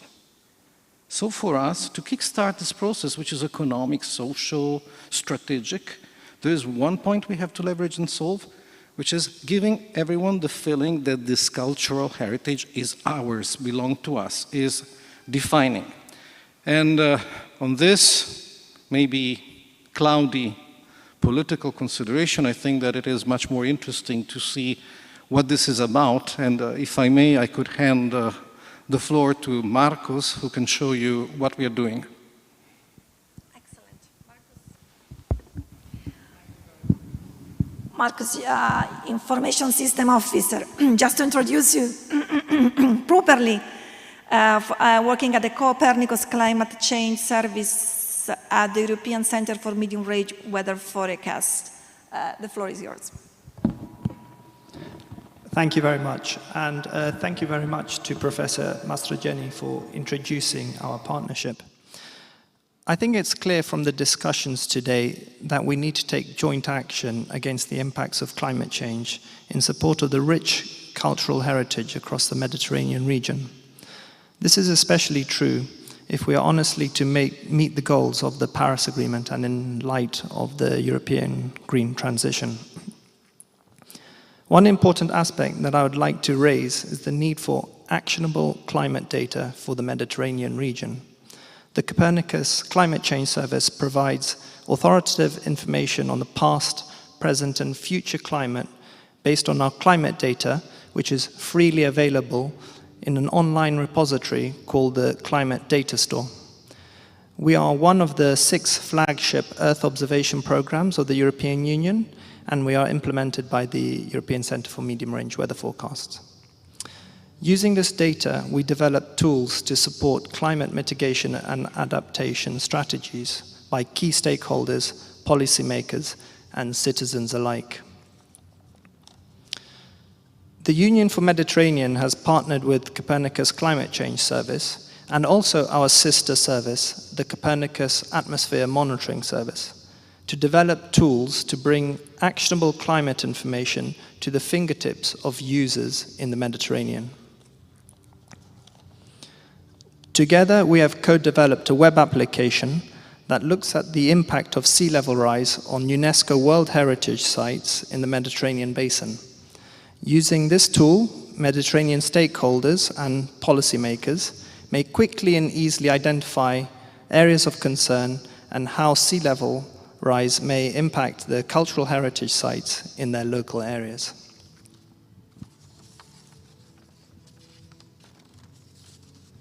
I'd like to present to you a preliminary version of the web application tool that will be fully unveiled at the Mediterranean Pavilion in COP27. So here we have the web application tool, which is hosted in the Climate Data Store. And as I will show you here, it's an interactive map which may be scrolled around and zoomed into different areas of the Mediterranean.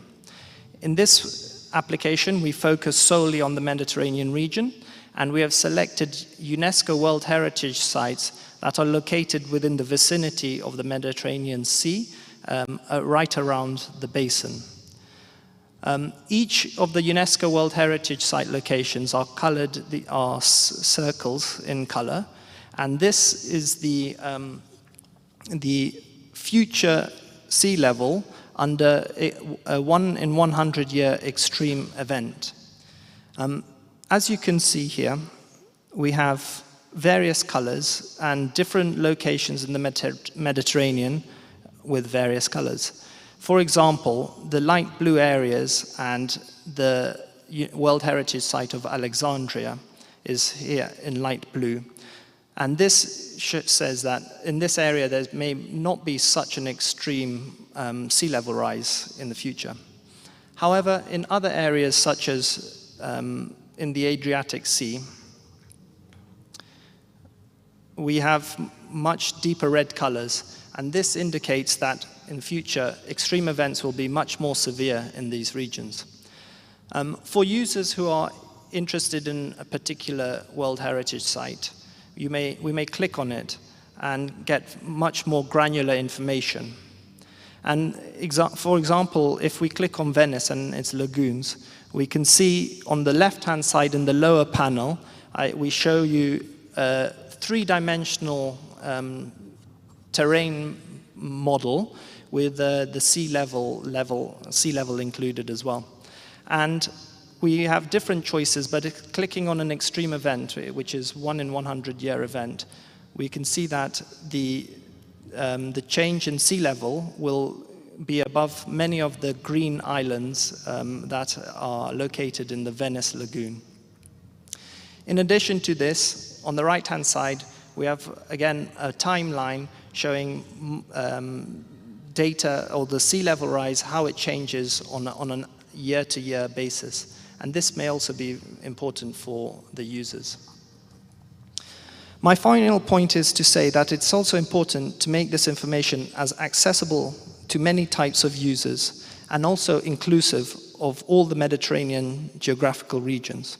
To support this, we also provide user training and on using the climate data in the form of in-person or virtual workshops, technical training, and also use case demonstrators. Through our partnership with the Union for Mediterranean, we'd also like to hear from you as we seek to respond to the needs of stakeholders and find out how our climate data may support your cultural heritage sites as we work together towards a sustainable future. So with this, I close and say thank you very much for your attention.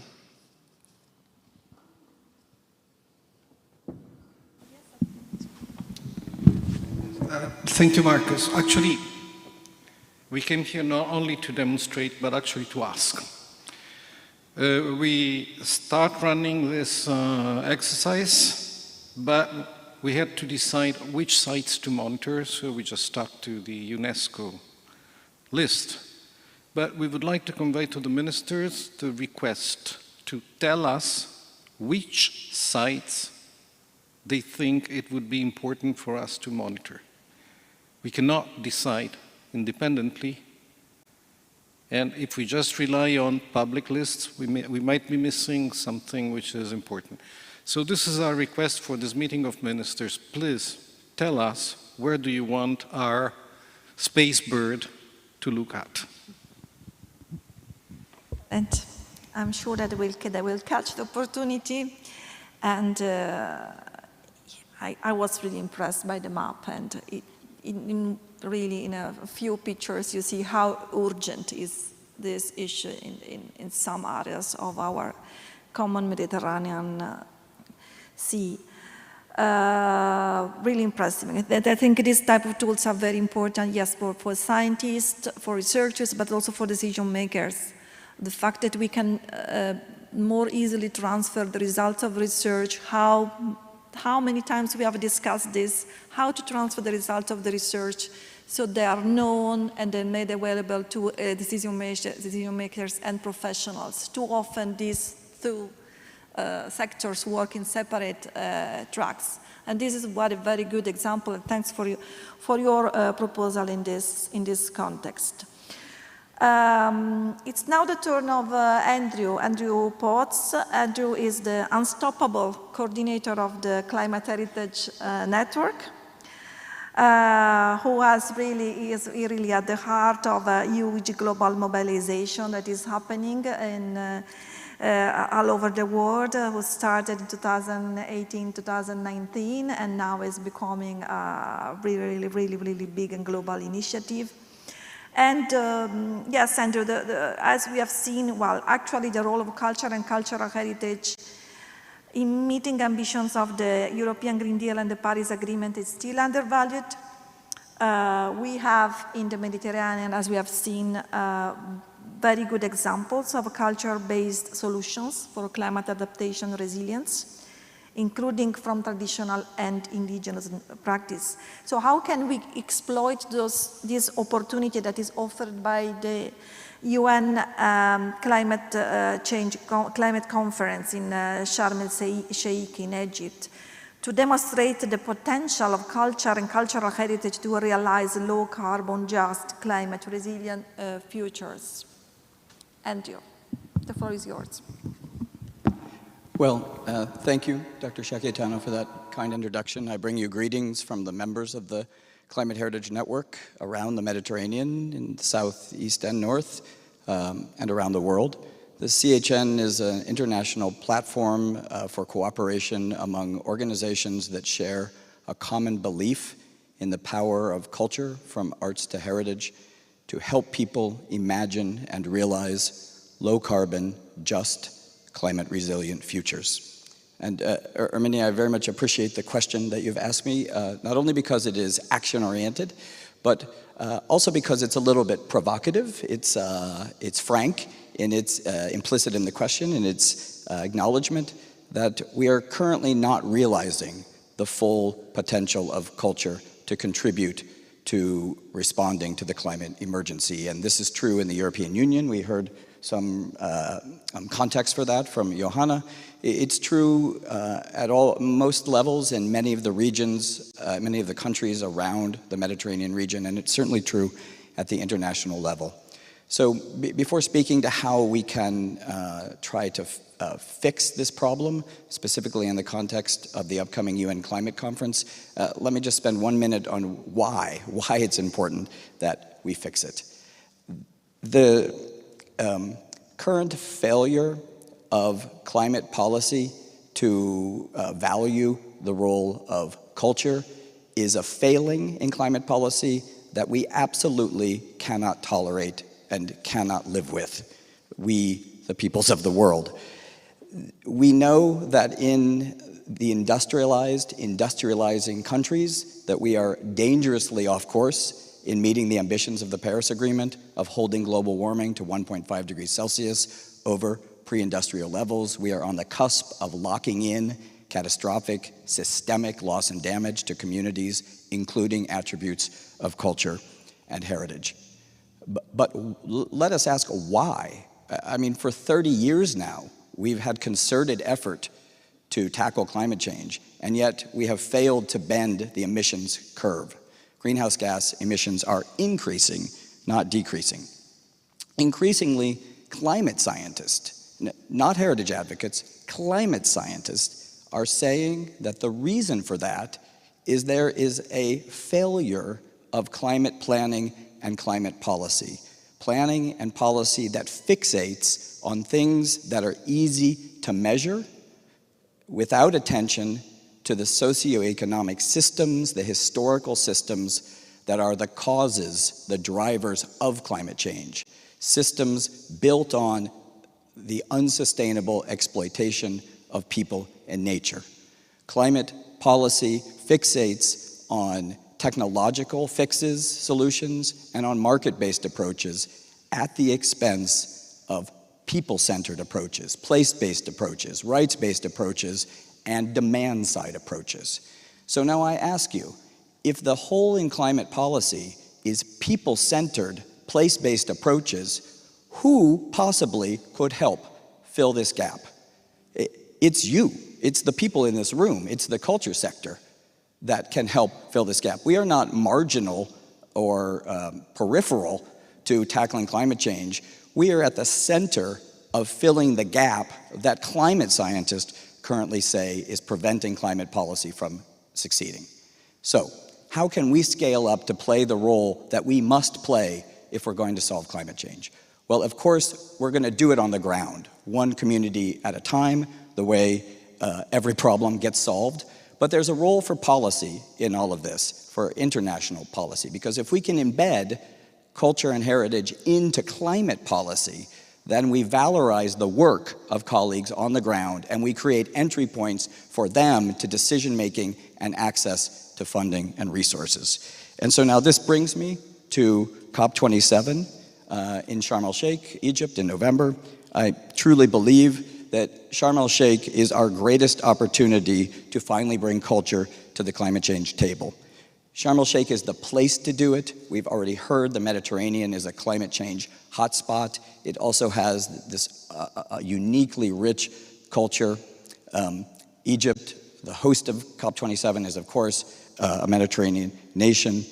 It's the African COP, Africa, the cradle of civilization. So this great African COP in a Mediterranean country is the place to bring culture to the table. It's also the time to bring culture to the table. The agenda in November is so important. We have work now on the first ever global goal on adaptation to match global goals for decarbonization.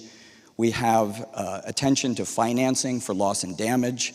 We have attention to decarbonization of agriculture and building sectors, just transition, the work plan on action for climate empowerment. I mean, this is an agenda that we need to be involved in. And so for this reason, the Climate Heritage Network has prioritized amplifying cultural voices at COP27, building on earlier successes that we collectively all had in Glasgow at COP26. We've created a working group focused on this, co-chaired by Her Royal Highness Princess Dana Faras of Petra, of Jordan, of the Petra National Trust, and Dr. Albino Giapello of the African World Heritage Fund. We've assembled colleagues from across Egypt, across Middle East and North Africa, across the world. We invite you to join us. Our ambition is to help cultural actors engage with the COP and the COP agenda at every level, in their homes, online, and in Sharm-el Sheikh. We are fundraising for a pavilion. We hope to bring youth to Sharm-el Sheikh and have a summit of cultural leaders' voices. So we hope you will join us. There has always been a culture-size hole in the COPs, and we hope to fill that hole at Sharm-el Sheikh. Thanks, Andrew.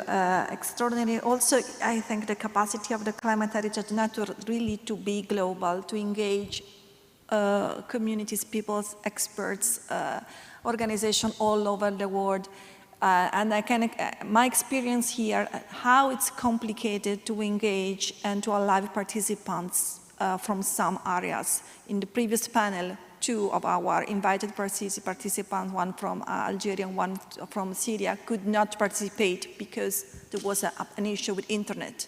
So the digital divide, it's really there. It's part of our landscape. When we say we want to work better together, and then, okay, but there is indeed a divide. So thanks also, Andrew, for pushing in this direction. And also Aparna works very hard in this direction. She's a senior program leader of First Aid and Resilience for Cultural Heritage in Times of Crisis program at ICROM.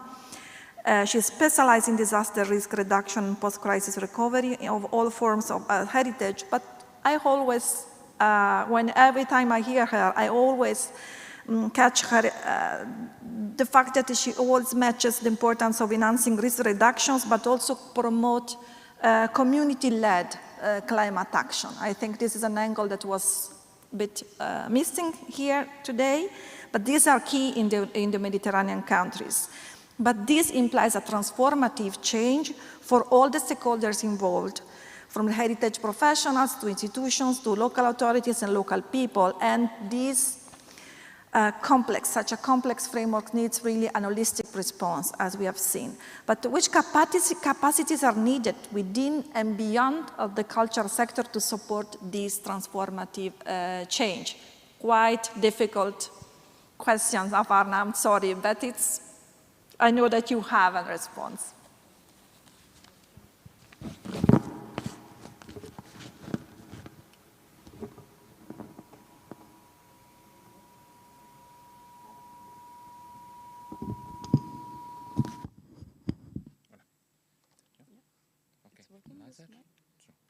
Laser, next, back.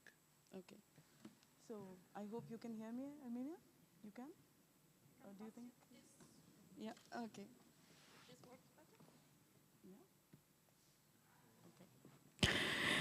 So thank you, Armenia. It's a pleasure to be here and participate in this crucial discussion. And thank you, Andrew, for that excellent lead up to my contribution. Amidst long-drawn droughts or heat waves, extreme heat waves, we just heard about it, and floods, cyclic floods, storms, how can we, as you asked me that question, how can we proactively reduce risk to heritage, promote climate action, as Andrew said, and as well as meet the human development goals, the 2030 agenda, which is and this is the decade to act now. So early this year, ICROM organized an international conference online, and 113 countries were reached. And our aim was to understand this very question. We invited community representatives, we invited indigenous leaders, and what we found out was that we definitely need to focus on heritage, which is in arid, semi-arid, or coastal regions, which is most at risk. But more than that, we need to focus on giving a helping hand to indigenous communities and cultural bearers who are on the front lines of this climate crisis, and support some of the last surviving, I would call them lungs or biodiverse areas of the world. While they hold place-specific knowledge, they have practices, as Andrew has so passionately outlined for us, and solutions that can be critical to restoring fragile ecosystems and reducing and addressing vulnerabilities of people and climate extreme, of people and heritage to climate extremes. Their connection with nature is tenuous. So one key request to all the delegates of this meeting is that we need to document community-held knowledge, place-specific knowledge, and indigenous knowledge on war footing. And that's the capacity that we need, which is not there. And Mediterranean is a rich example, from flood management techniques in Sinai to Hema in Jordan, and other places where land was traditionally left to regenerate itself, and to olive farming in Palestine, and techniques like that which can ensure food security, but also help us to adapt, and at the same time help us to cut greenhouse gas emissions. But we need to document this knowledge. Furthermore, in order to play a positive role in climate action, there is a need to move away from very expert-centric discourses. We, when 113 countries, the countries that we reached through our conference, all of them, and you can see on the proceedings of the conference are online, everybody said that the too much scientific language somehow does not take into account the lived experiences of people and their knowledge, and even local governments need to pay attention to that, and cultural heritage sector especially, and I was very happy to see and hear about the Italian efforts at simplifying. I think that is the key. We need to simplify language, and we also need to bring in storytelling in order to make heritage a tool for climate action. So there are lots of stories all of us share from our respective contexts, and the place-specific knowledge that local communities hold, but those stories need to be out, and they need to be cross-linked with climate data, like the one that we saw in Copernicus tool, which is the screening data. And this brings me to the need for conceptual frameworks, as well as specific tools for understanding climate risks to people and heritage. And here I would like to highlight, we just heard about the tool, Copernicus, and the World Bank also has a screening tool, a very good tool. But what it lacks is the cultural data. It would be useful to have, when we are looking at how vulnerable a particular area is to climate extremes, it would be useful to also have a map that documents the local knowledge or the indigenous knowledge that exists in that area that can help adapt to a changing climate and help mitigate or design mitigation strategies. So there is a need for this cross-linking of cultural knowledge with scientific knowledge. Last but not the least, there is a need to increase the ability among heritage communities to recognize the complex nature of climate risks and to manage damage and loss. Something that we are averse to, we are not recognizing, but loss and damage is inevitable even as we sit here, and we have to understand ways of coping with that damage and loss and taking our communities forward into the future. So based on all these inputs, what ICROM has done is that it has taken a step forward, and we have forged a partnership with development agencies, as well as disaster risk reduction agencies and climate science agencies, institutions. And with the help of Swedish Postcode Foundation, ICROM has launched a project called Net Zero Heritage for Climate Action. This is a 2-year project and a first of its kind, which will implement some of these key recommendations, and we will document place-specific community-held knowledge at 5 climate hotspots, including a country in the Mediterranean, and another one in a small island. Another one is a small island development state. We aim to study the impacts of climate variability and change, both in rural and urban contexts, and by cross-linking cultural data with climate variability and change data, as well as overlapping it with hazard and risk profiles of that community, we will develop replicable and integrated solutions for climate change mitigation, disaster risk reduction, and peace building. And we would be very happy to show the early results at Sharm-el Sheikh.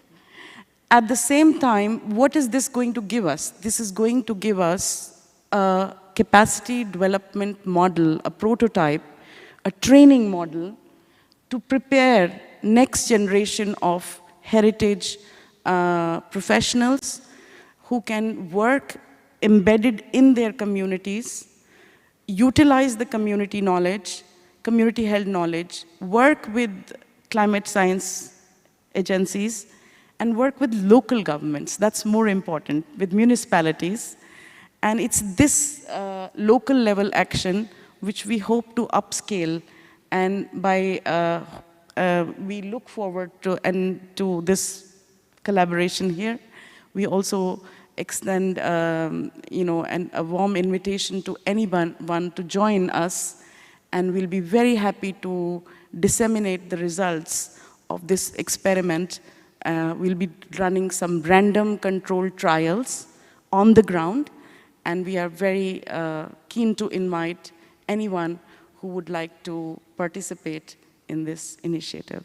So with that, I would thank you for your attention, and if possible, I would like to share the video.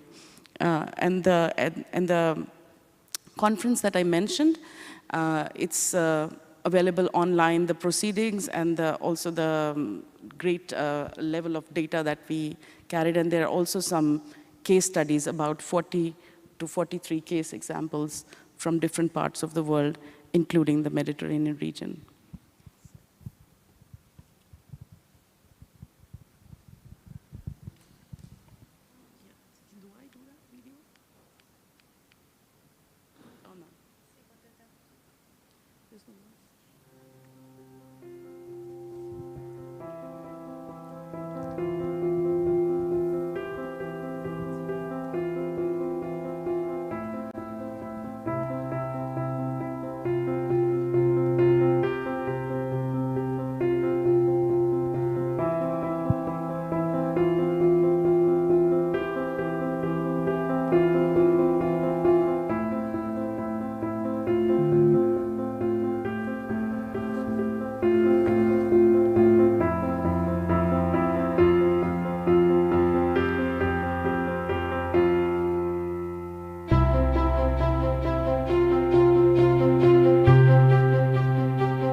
Thanks, Aparna, and I want to thank all the panelists, all the speakers today for their very interesting. I think I will continue to reflect on what you say today, especially I think we managed to bring here the good, complex, holistic perspective of this issue, looking from the point of view of, from the climate observation to the community-led observation, let's say, really looking into all the different dimensions.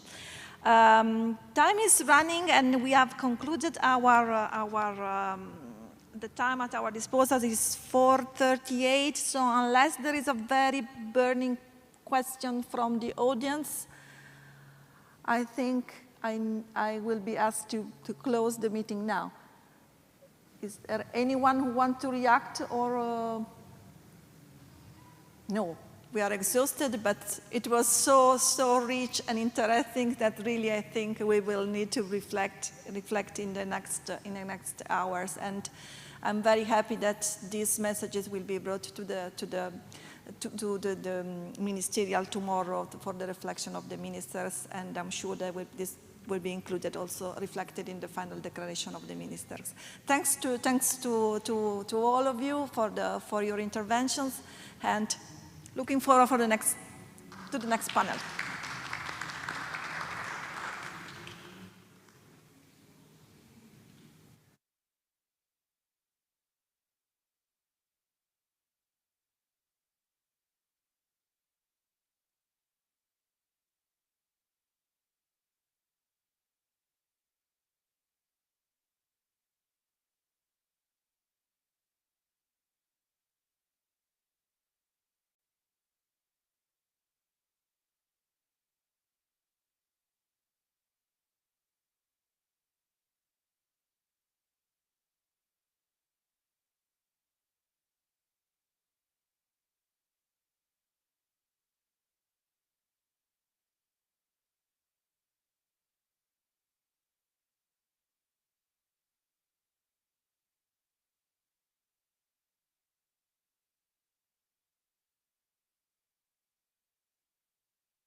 Dica quando. Good afternoon and welcome to this third session of our conference on the strategic role of culture in a world in transition and multiple translations. The focus of our seminar, of our panel today, is deeply linked and connected to the European agenda for the Mediterranean, the 2021 and 2027, about a more impactful approach to culture to ensure social and economic resilience and seize the green and digital transitions through renewed strategic partnerships, both at EU and Southern Partnership level, but also inter-regional level for the future of both rims of our Mediterranean Sea. And we are all in this panel very committed to share with you experiences, ideas, projects, and more lessons learned and impacts observed through our activities in the region. I'm especially pleased to be the moderator of this panel that really brings together from both rims of the Mediterranean exceptional wisdom, savvy, experience. And as a moderator, I'm Federica Olivares, and I'm the founder and director of the International Program in Public and Cultural Diplomacy, very much into the role of culture in reputational security in many areas of our world. Today, we will hold our panel as a discussion around two basic questions. And we have two members of our panel with us in Naples today, and three members hailing from different parts of the Mediterranean and of Europe. So let's start with our first question. And many of our audience will recognize there are questions in this opening issue. The question to our panelists is, on the basis of your specific experience and projects carried out in the region, which are the crucial lessons learned and impacts produced to basically bring about a vital ecosystem as an enabling environment for social-economic resilience and inclusion, especially on next generations and women, but also to seize the green and digital transitions to accelerate a balanced growth and at the same time to reach new markets. And last but not least, promote the needed entrepreneurial skills of youth and women, including financial literacy. So on this first turn, it will be ladies first, and if you don't mind, I will begin with Reem Ayadi. And let me briefly introduce Reem Ayadi to you. Reem is originally from Tunisia, but at this moment she is in Barcelona, and she couldn't be with us today. She's an economist and now based in Barcelona, where she is founder and president of the Euro-Mediterranean Economist Association, an independent and innovative policy research think tank. She's also the director of the Create for Med project, Creative Entrepreneurs Acting for the Future Mediterranean, funded by the European Union, that aims to strengthen entrepreneurship and support businesses in the cultural and creative industries in the southern Mediterranean region, with a special focus on young people and women. She's also chair of the European Banking Authority. So with your economic savvy, Reem, now the floor is yours. Thank you. Good afternoon, everybody. Thank you, Federica, for your kind introduction. And I will try to share with you some of the ideas brought about by this initiative that you have mentioned, Creative Mediterranean, that we have started in 2020, actually, when the pandemic started. And this initiative was really meant to, as you mentioned, create jobs and strengthening really the businesses by giving support to entrepreneurs, startup, SMEs in the creative cultural industry with the focus on youth and women. And I think this is also important because this initiative is also targeting the southern neighborhood of the European Union, trying to create the bridges between Europe, the Mediterranean, and then if we would like to go forward with it, Africa.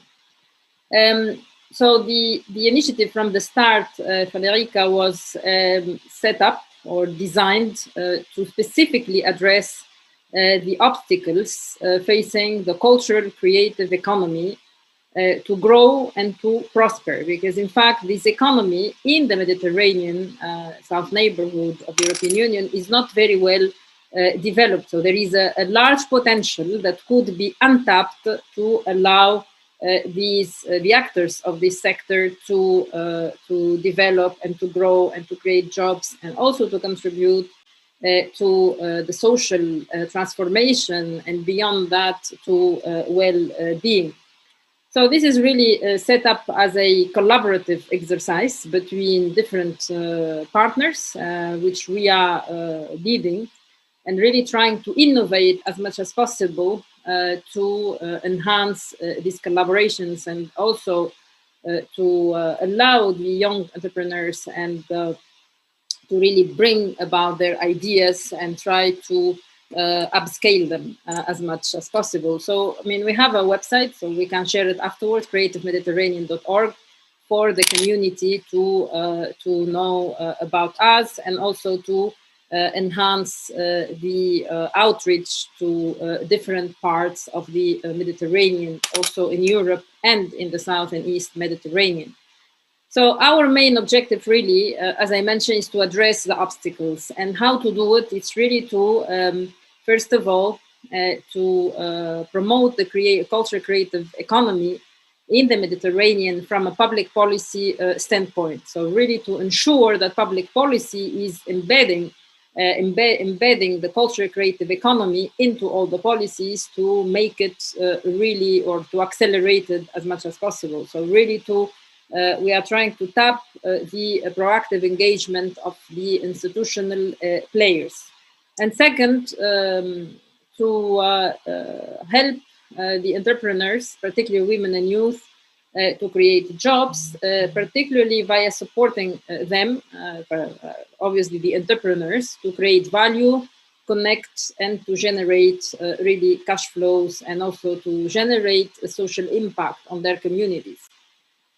Also to strengthen the cultural creative entrepreneurial ecosystem via training. So we have set up already the CREACT for Med Academy, which is already functioning. We have practically received more than 250 applications, and the students now are following the training courses online per country. And also we try to enhance the exchange of practices between the cultural creative players and initiative. And beyond that, we are granting small sub-grants, grants for the business support organizations that are working on the creative industry, and also the entrepreneurs that can provide business plan to allow them to really upscale it later on. But since we are a research organization, we are very much putting a lot of emphasis and investment on open access knowledge. So all what we are producing, it's really open access, and anybody who is interested to get further knowledge on the creative cultural industry in the Mediterranean, everything, it's possible to do it via our website. Now, I want to focus on one important thing. This sector is not yet as developed as in other regions of the world, for example, in the United States, Europe, and Latin America.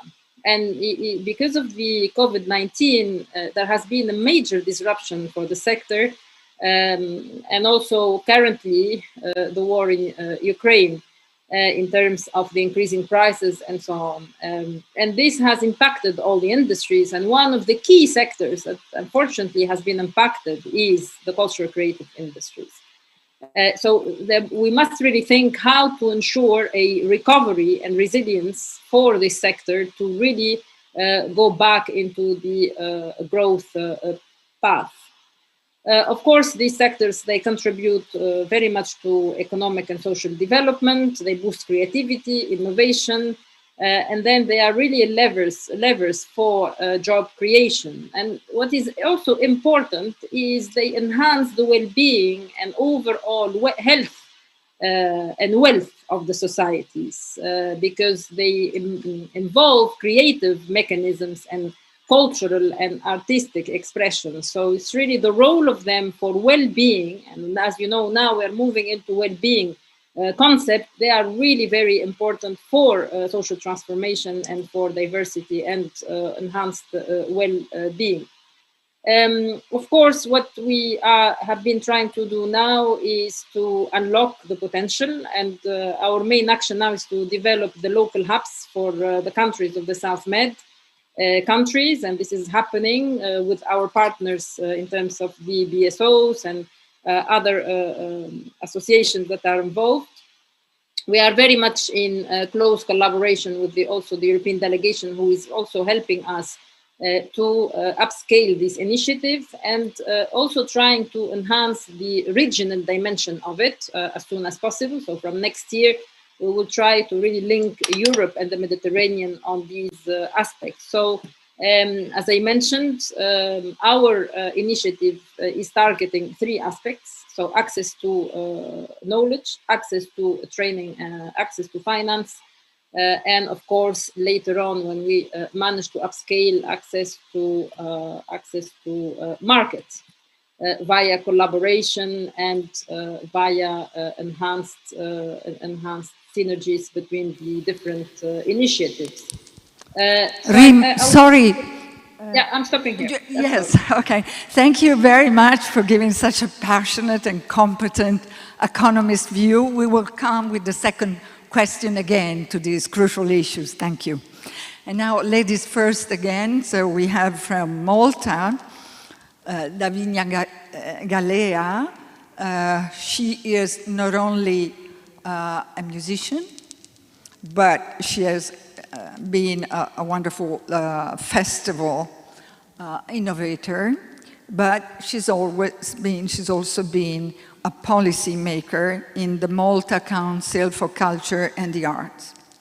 She's now a consultant with her own consultancy, ARC in Malta, and an active participant in European and Mediterranean networks of performing artists, such as Medinea, the Mediterranean incubator for emerging artists, supported by Creative Europe and Erasmus+.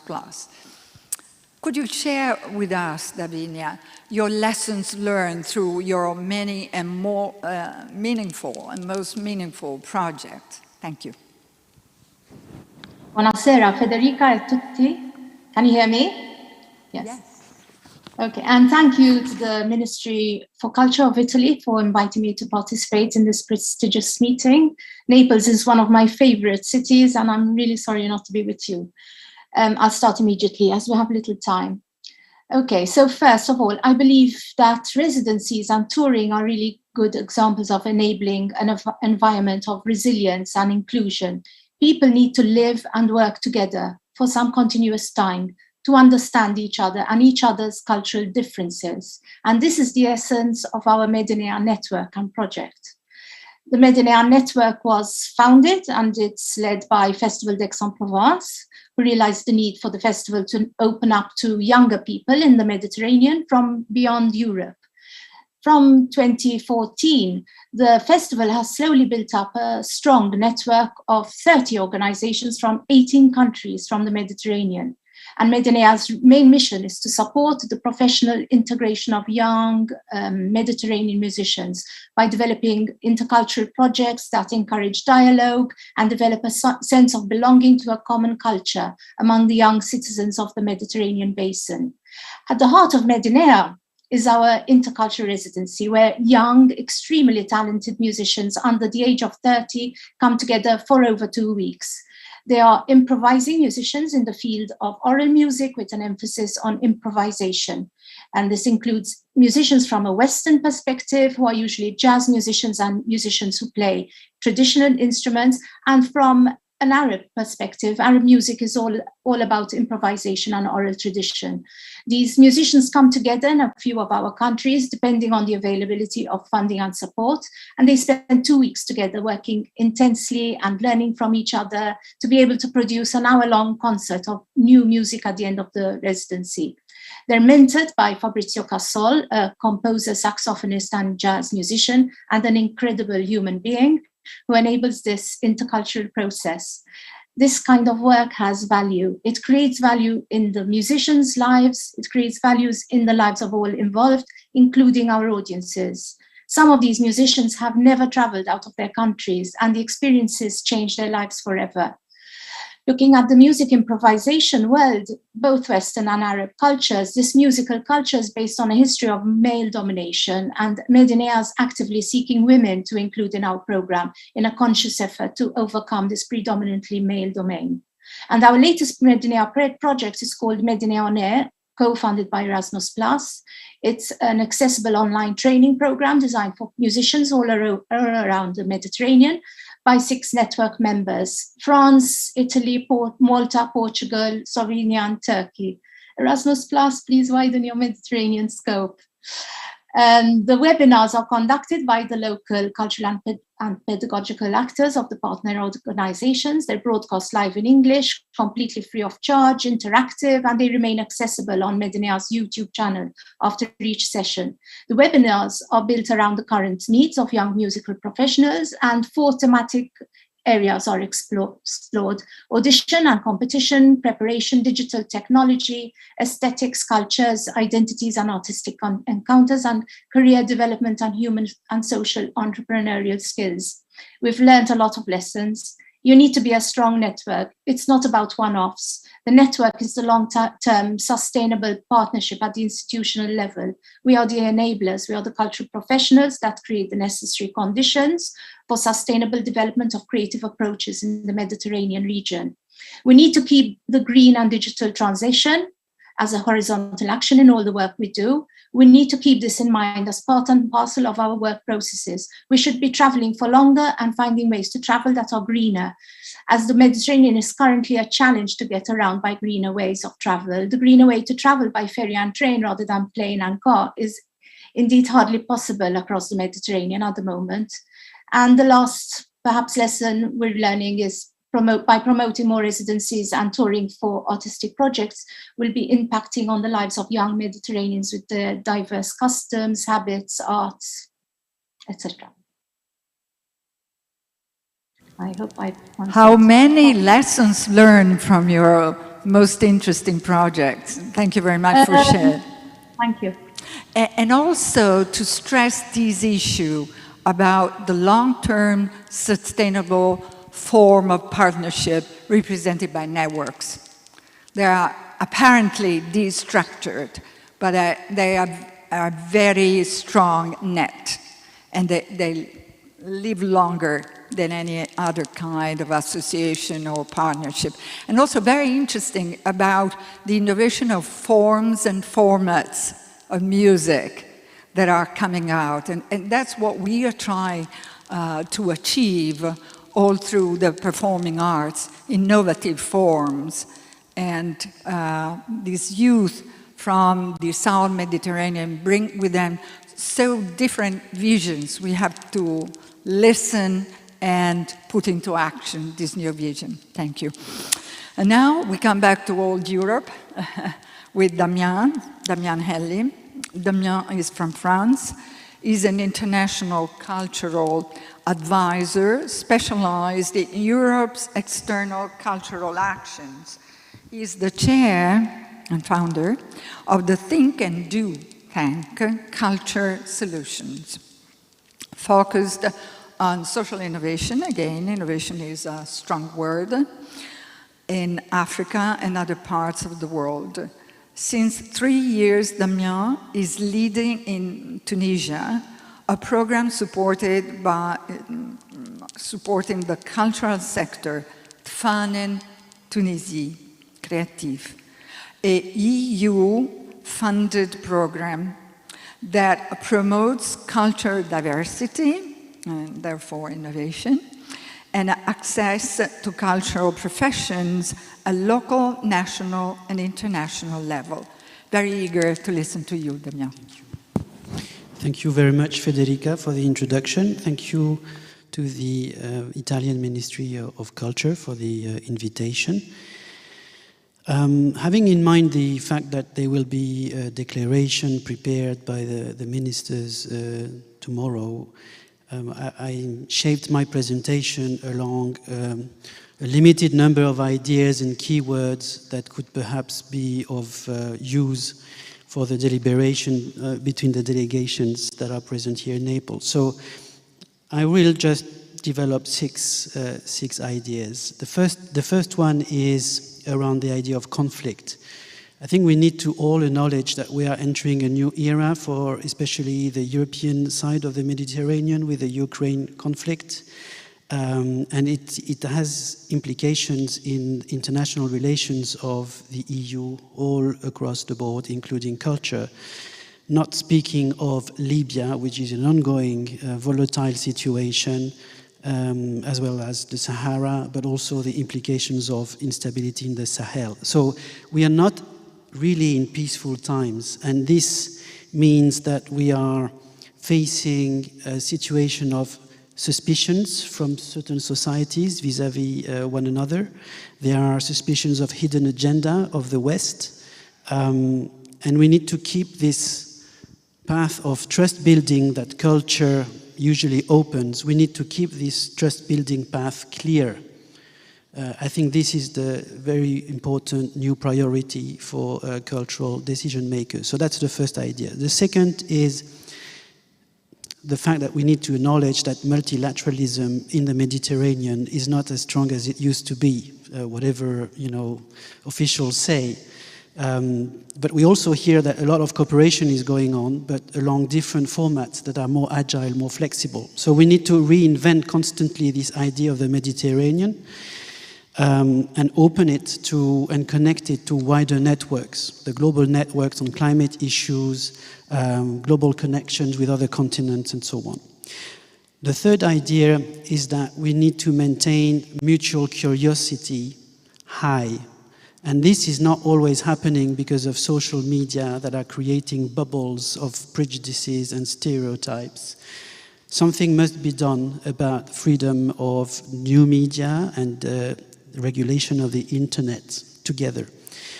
The fourth idea is that we need to work on quantified targets and joint objectives. We need to monitor the level of our ambition, and we need to report on the way we deliver on these ambitions. It can be done within the framework of the SDGs or COP27 and climate action. And here the Tfanen project in Tunisia is a good example of monitoring and evaluation toolbox that we really try to put together, which is quite innovative for a cultural project. The fifth idea is to invest in the role of people who are from diasporas. They have multiple identities, they have multiple cultures, they can be go-between among societies, and usually, they are a bit underlooked by institutions. And again, the example of Tunisia. Tunisia is becoming a diaspora country. You can find many Tunisians now in Canada, in the US, in Germany. So these flows and these dynamics are changing, and we need to also address and capture these new dynamics.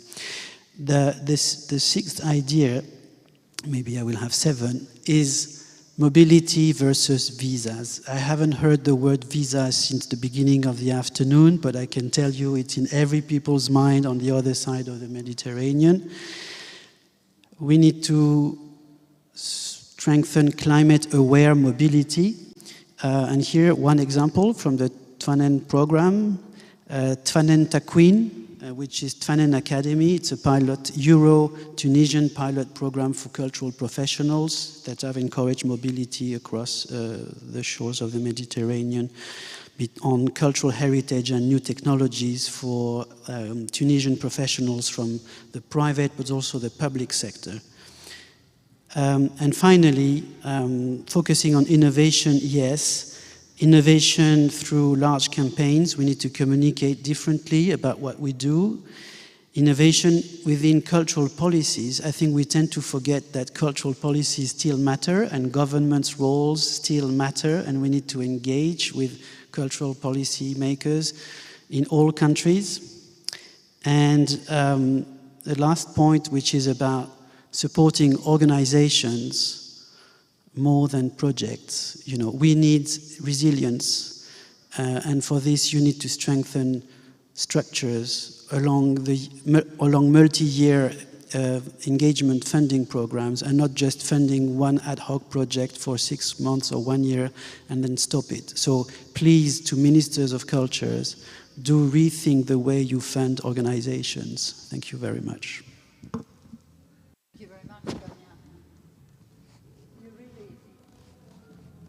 You really touched the new agenda with your 7 points, and starting from the geopolitical frame and also touching policy and new policy issues that we will see also on the round of our second question. There is one of your 7 ideas that really resonates with me. It's about diasporas. We, in our urban environment in European cities, are really doing so little of what diasporas do mean, like lab of innovation of relationship, and also of creating a new world. So now about creating new world, we are now traveling to the other rim of our Mediterranean. We are traveling to Tunisia with our guest Mohab Saber. And Mohab is originally from Egypt, but is now based in Tunis.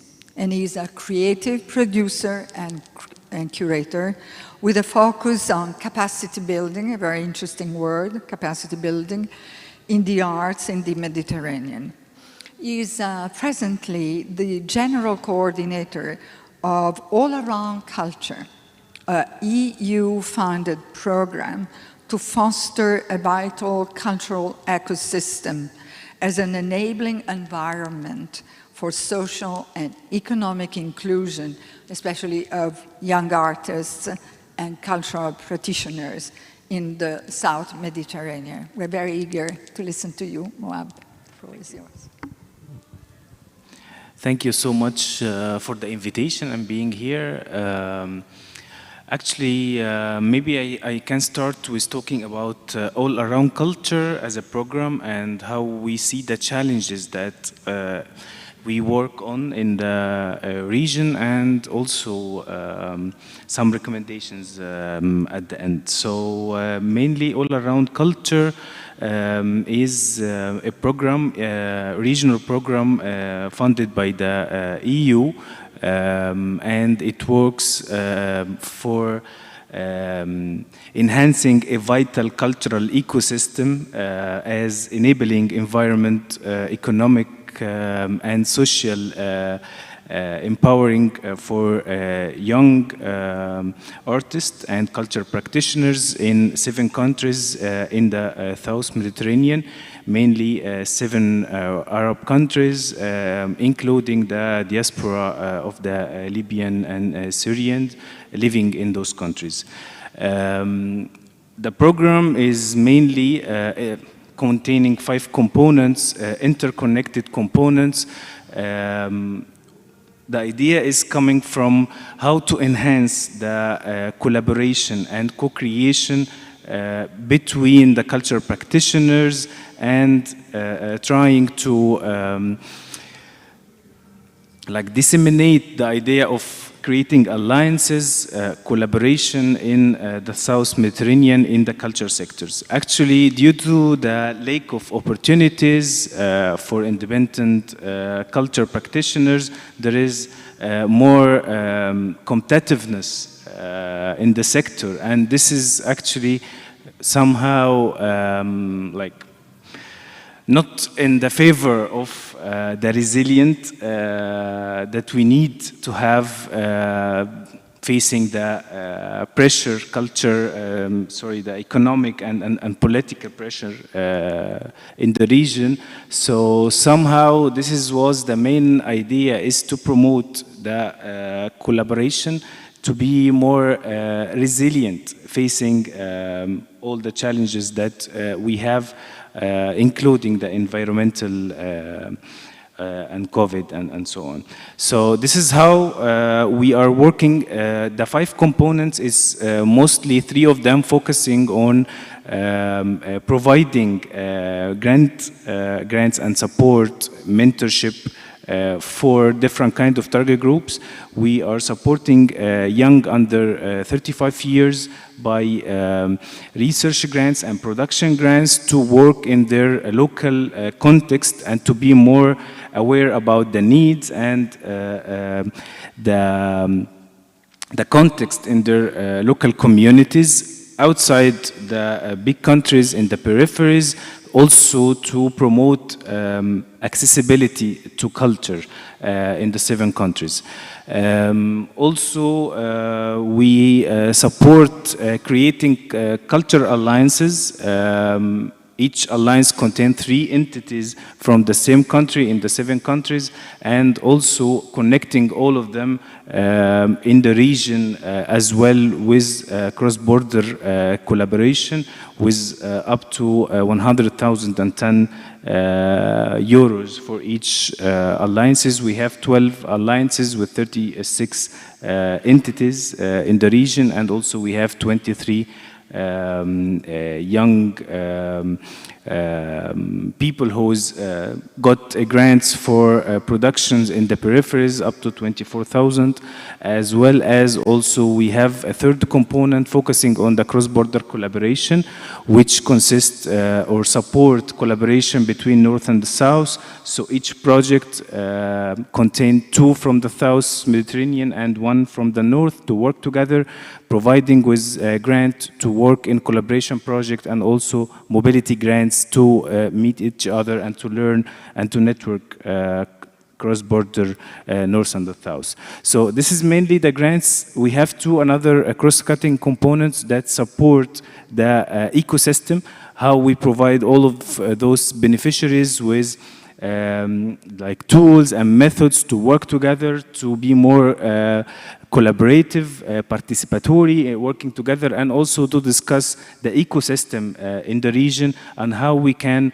position ourselves in the ecosystem to be more resilient, not only securing opportunities and funding, but also for the benefit of the whole ecosystem, which is will maintain the resilient sector in the region. And also working on the culture policies, which is involving all the beneficiaries coming bottom up to try to work with decision makers as well, to try to have a culture policies dialogue around the ecosystem and the culture policies in the South Mediterranean region. So this is mainly the program.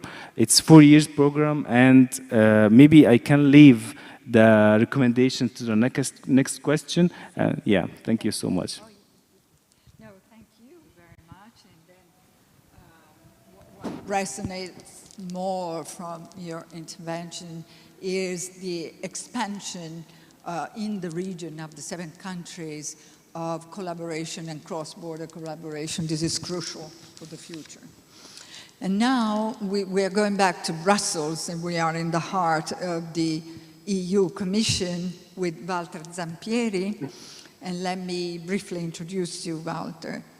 He has a very interesting role as head of the unit for the cultural part of the Creative Europe program. We all know the Creative Europe program since it's one of the biggest funding program and is part of the European Education and Cultural Executive Agency. This funding program is not only for European countries, as you know, but it's open to other countries of the Eastern and Southern Partnership of the Mediterranean. So what's your point of view about the focus of this first question, Walter? Thank you. Good afternoon. Thank you very much, Federica. I'm very grateful for this invitation. And even though these are not easy questions, Federica, I have to say, but I've benefited from the insights of the previous speakers. So let's see what I can come up with. Well, to start, the resilience of a society is determined by its internal social cohesion. And the experience that we have in Europe is that culture is vital for developing a sense of community. And I'm saying that because we check, actually. We have surveys through the Eurobarometers, and we see that culture tops all the factors, more than jobs, more than the euro, more than Erasmus. It is really culture.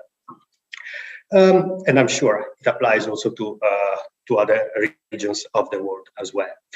At the same time, we really need this role, this essential role of culture, no? Because we are also facing huge challenges. I mean, Damien mentioned the war, but even what we now have on our table, which is the challenges of the green transition, the ecological transition in particular, and the digital transitions, we do need to mobilize a huge part of society for this. And the advantage of culture, actually the essential role of culture, the only role that culture can play actually is to make it understandable, to make the huge challenges graspable, to say, no? Make tangible. How can I explain climate change? It's already difficult to understand the weather, frankly. What is climate change? The scale of climate change. Digitization, artificial intelligence. There, we definitely need that artists and culture can really explain what are the implications. The good point is that cultural and creative sectors, the organizations, the artists, want to be part of this discussion. They want to be part of the important discussion. They want to be relevant. And this applies really everywhere. It applies to Europeans, it applies to Mediterranean countries, it applies to Eastern countries, everywhere. And I'm saying that again, also because we looked in our projects in the Creative Europe program. In the Creative Europe program, we mapped our projects for sustainability, for gender equality, and for digitization. And it's quite, it's quite interesting to see the results. And I will be happy to share it also with all our partners and friends. Because we have, what can we do for sustainability goes from the environmental impact on the sector itself, of course, but also about awareness raising. It's also about how we can develop new visions for the future, which is essential. No? How can we think about the future if we don't have the artists, if we don't have culture? When we look at digitization, well, also in this area, frankly, everybody is a learner there, and there are very, very few teachers, in particular after 2 years of the lockdown. We are still experimenting, but we have projects about promoting digital arts, but rethinking the audiences in the digital era. How can you find the audience? Where are they? You do not really see them. How we can digitize libraries, festivals, and other museums. All these things are extremely important for everybody in Europe and in our partners in the Mediterranean shore, of course. So this is something about best practices. It's not just about looking at the best practice. I think it's also about looking for the good partners that we can have. So I would invite actually our friends in the Mediterranean, in other countries, as I do also for every European. Look at our projects, look at the output, at the deliverables, yes, but also look for possible partners, because partnership is absolutely the essential for the Creative Europe program. I call it more like a family than a program. When they ask me how many projects we have, every year we select more or less 150. Projects, but that's not really important. What is important is that we have to multiply that figure by 5, and we have a better idea of how many organizations are involved every year. So for me, the key lessons really are, as Damian said, definitely national policies. You do need a strategic approach in each country, because you cannot work with your authorities. In particular, local authorities. It's not just national, because I believe that city-to-city cooperation is particularly important and fruitful. But then we need to overcome fragmentation from the point of view of the organizations. Fragmentation because markets are fragmented. They're fragmented in Europe and elsewhere, actually, when it comes to culture. So I meant partnership, but networking, and here I join Davinia, what she says, because I make the example of the Creative Europe, because this is what I know best. We have 36 big European networks, and again, multiply them, it means 10,000 organizations. Really, it's a huge family that's a fantastic provider of capacity building, of learners. It's not just about setting up one project. It's really about learning and developing your own family, because you need to take a longer view. So networking, partnership, essential. Well, the final point, probably the most complicated point, is about financing, because that's also essential. And of course, all over the world, again, most organizations in the cultural and creative sectors depend on grants. It's not because they're lazy, it's because even non-profit, even for-profit organizations or projects find it extremely difficult to have financing, to receive financing. That's the experience that we had through the Creative Europe program, because in the previous program, we launched a guarantee fund, Cultural and Creative Sectors Guarantee Fund, which was providing collateral, basically, the guarantee that banks, in that case, would not lose out money. It worked quite well, because over 4 years, I would say, they leveraged from 250 million to almost 2.5 billion euros. So that's quite a good leverage effect. Now, this guarantee fund has become part of the big Invest EU program. So this is even bigger, obviously, but it's been mainstream, about 26 billion euros, more or less. Culture is part of it, because there's a part of a sustainable infrastructure where we cover cultural heritage. We do have a social innovation part where social projects for culture are part of it. And of course, there's a big window for SMEs where you can have it. But, and I'll just say that it's not enough to teach, if I can say that, cultural entrepreneurs to learn a little bit more about how they can prepare a business plan. We also need to train the banks and the financial institutions, because it's very difficult for financial institutions to value what is the benefit of a cultural project, which in most cases, it's a prototype. In some cases, it involves intellectual property rights, which are terribly difficult for a local branch of a bank, at least, to value. So as a part of what we did with the European Investment Fund and the European Investment Bank, which were really behind this guarantee fund, was also to provide training to financial institutions. Again, I believe that the results will be shown a little bit later, because we need to take the longer view. But these are, for me, the key lessons, really. We need to work with the authorities, national and local. In order to work with cultural organizations, we need to overcome the fragmentation in which most of them find in this position. So through partnership, networking, and looking at the financial innovation, what we can find for that. Also for answering the second question on policy recommendation. What a good vision. Thank you very much. We have less than 10 minutes, so I will give each one of you a minute or a little more to give one crucial policy recommendation starting from your experience in area that we will deliver to the policymakers tomorrow, of our session tomorrow. Damien, maybe you want to start? Okay, you're ready. Very quickly, is just to insist on one that Walter has mentioned, which is in each partner country, the EU should work with its EU delegation to develop a country-based cultural strategy. In each partner country, the EU needs a nation-wide cultural strategy.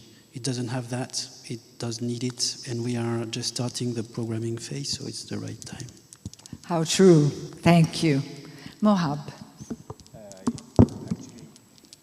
Actually, I totally agree with you. Also, this is very needed also in the MENA region to work for cultural policies and cultural strategies. Actually, also my recommendation is that the MENA region is not one structure as it's perceived for political and socio-economic reasons. It's somehow different. There is many challenges that we face working when it comes to regional cooperation, visas, transfer funds, and so on. So it's somehow very challenging. I totally support the bilateral and multilateral collaboration, like unique, like Tafannan in Tunis. There is somehow a clear vision on the long term, supporting entities in their local communities. This could support more the ecosystem in the region, and mainly starting from the local communities inside the countries. So yeah, also I'm in favor to advocate for the word culture as a word which is disappearing from the stage. I'm happy that here I'm talking about the culture word. Even in the SDGs, it's not present, actually, yes, in the heart of some of the SDGs, but actually it's disappearing from the stage. And this is also, I'm supporting to advocating to be more as a priority in the EU policy, also for the Mediterranean, to have the word culture and to have a priority culture, the same as peace, as security, as so on. So thank you. Thank you very much. One idea is also to bring to our Southern Partnership the new European Bauhaus, both in our diasporas, in our cities, and as new programs in the 7 countries. Now, there's only 1 minute each to our 2 ladies. So, Davinia, would you like to start with one crucial policy recommendation? Yes. I had 6 policy recommendations, but I can only focus on one, so I select visas. Focus on visas, please. We need visas for cultural professionals across the Mediterranean to become easier, to become much more accessible for cultural training and work. Many a time they prevent our young artists participating in our European activities, so we have to develop a much faster mechanism and coordinated approach so that we can, ensure any travel restrictions resume quickly, and as, after this COVID pandemic. I can't say much more, but... Very good practical point, thank you. And Reem, one little more minute. I prepared 4 recommendations as per your advice, and I would like to very quickly mention the 4 of them in 1 minute. I'll try, but then I can share it with you.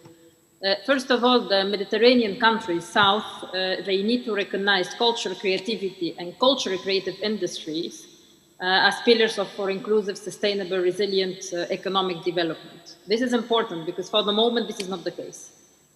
Second is to set up, align with what Walter said, I think it's important to set up a regional fund for Mediterranean dedicated to the sector, means cultural creative industry, using or leveraging on the experience of Europe, Creative Europe, and also using these guarantees and co-guarantees under the EU multi-annual financial framework. And I think this is important because it could be a work with the European Union and also with the countries, target countries of the South. Of course, I can enlarge on this, but I can send you the details. And also, please, it's important to, I'm an economist, so it's important to enhance financial sustainability of the implementing institutions of the cultural creative initiatives and projects as well, via a dedicated support of this fund. This is important, so then there is a continuity of and this has been already said, and I think there is now time to link it to the SDGs and also to the net zero scenario of 2015. It's time to do it. Well, and finally, oh, sorry. Just two seconds, to multiply and extend regional initiatives. This is extremely important, not only national initiatives led by the European Union or in collaboration with the countries, but regional initiatives of multi-stakeholder innovation platforms and hubs, building on digital hubs also. It's very important to keep in mind, to foster, of course, collaboration, cooperation, synergies, and co-creation. Thank you. Great idea, and after the wisdom of the economist, let us part and end up our panel and the program of this afternoon with the words of a poet. The poet is Nazim Hikmet, and the poem is Goodbye, Brother Sea. And here we live as we came. Goodbye, Brother Sea. I take with me a little of your infinity, a little bit of your light. You were able to tell us many things. Here we are with a little more hope, and here we are with a little more wisdom. And we live as we came. Goodbye, Brother C. Goodbye. Goodbye, thank you. Bye.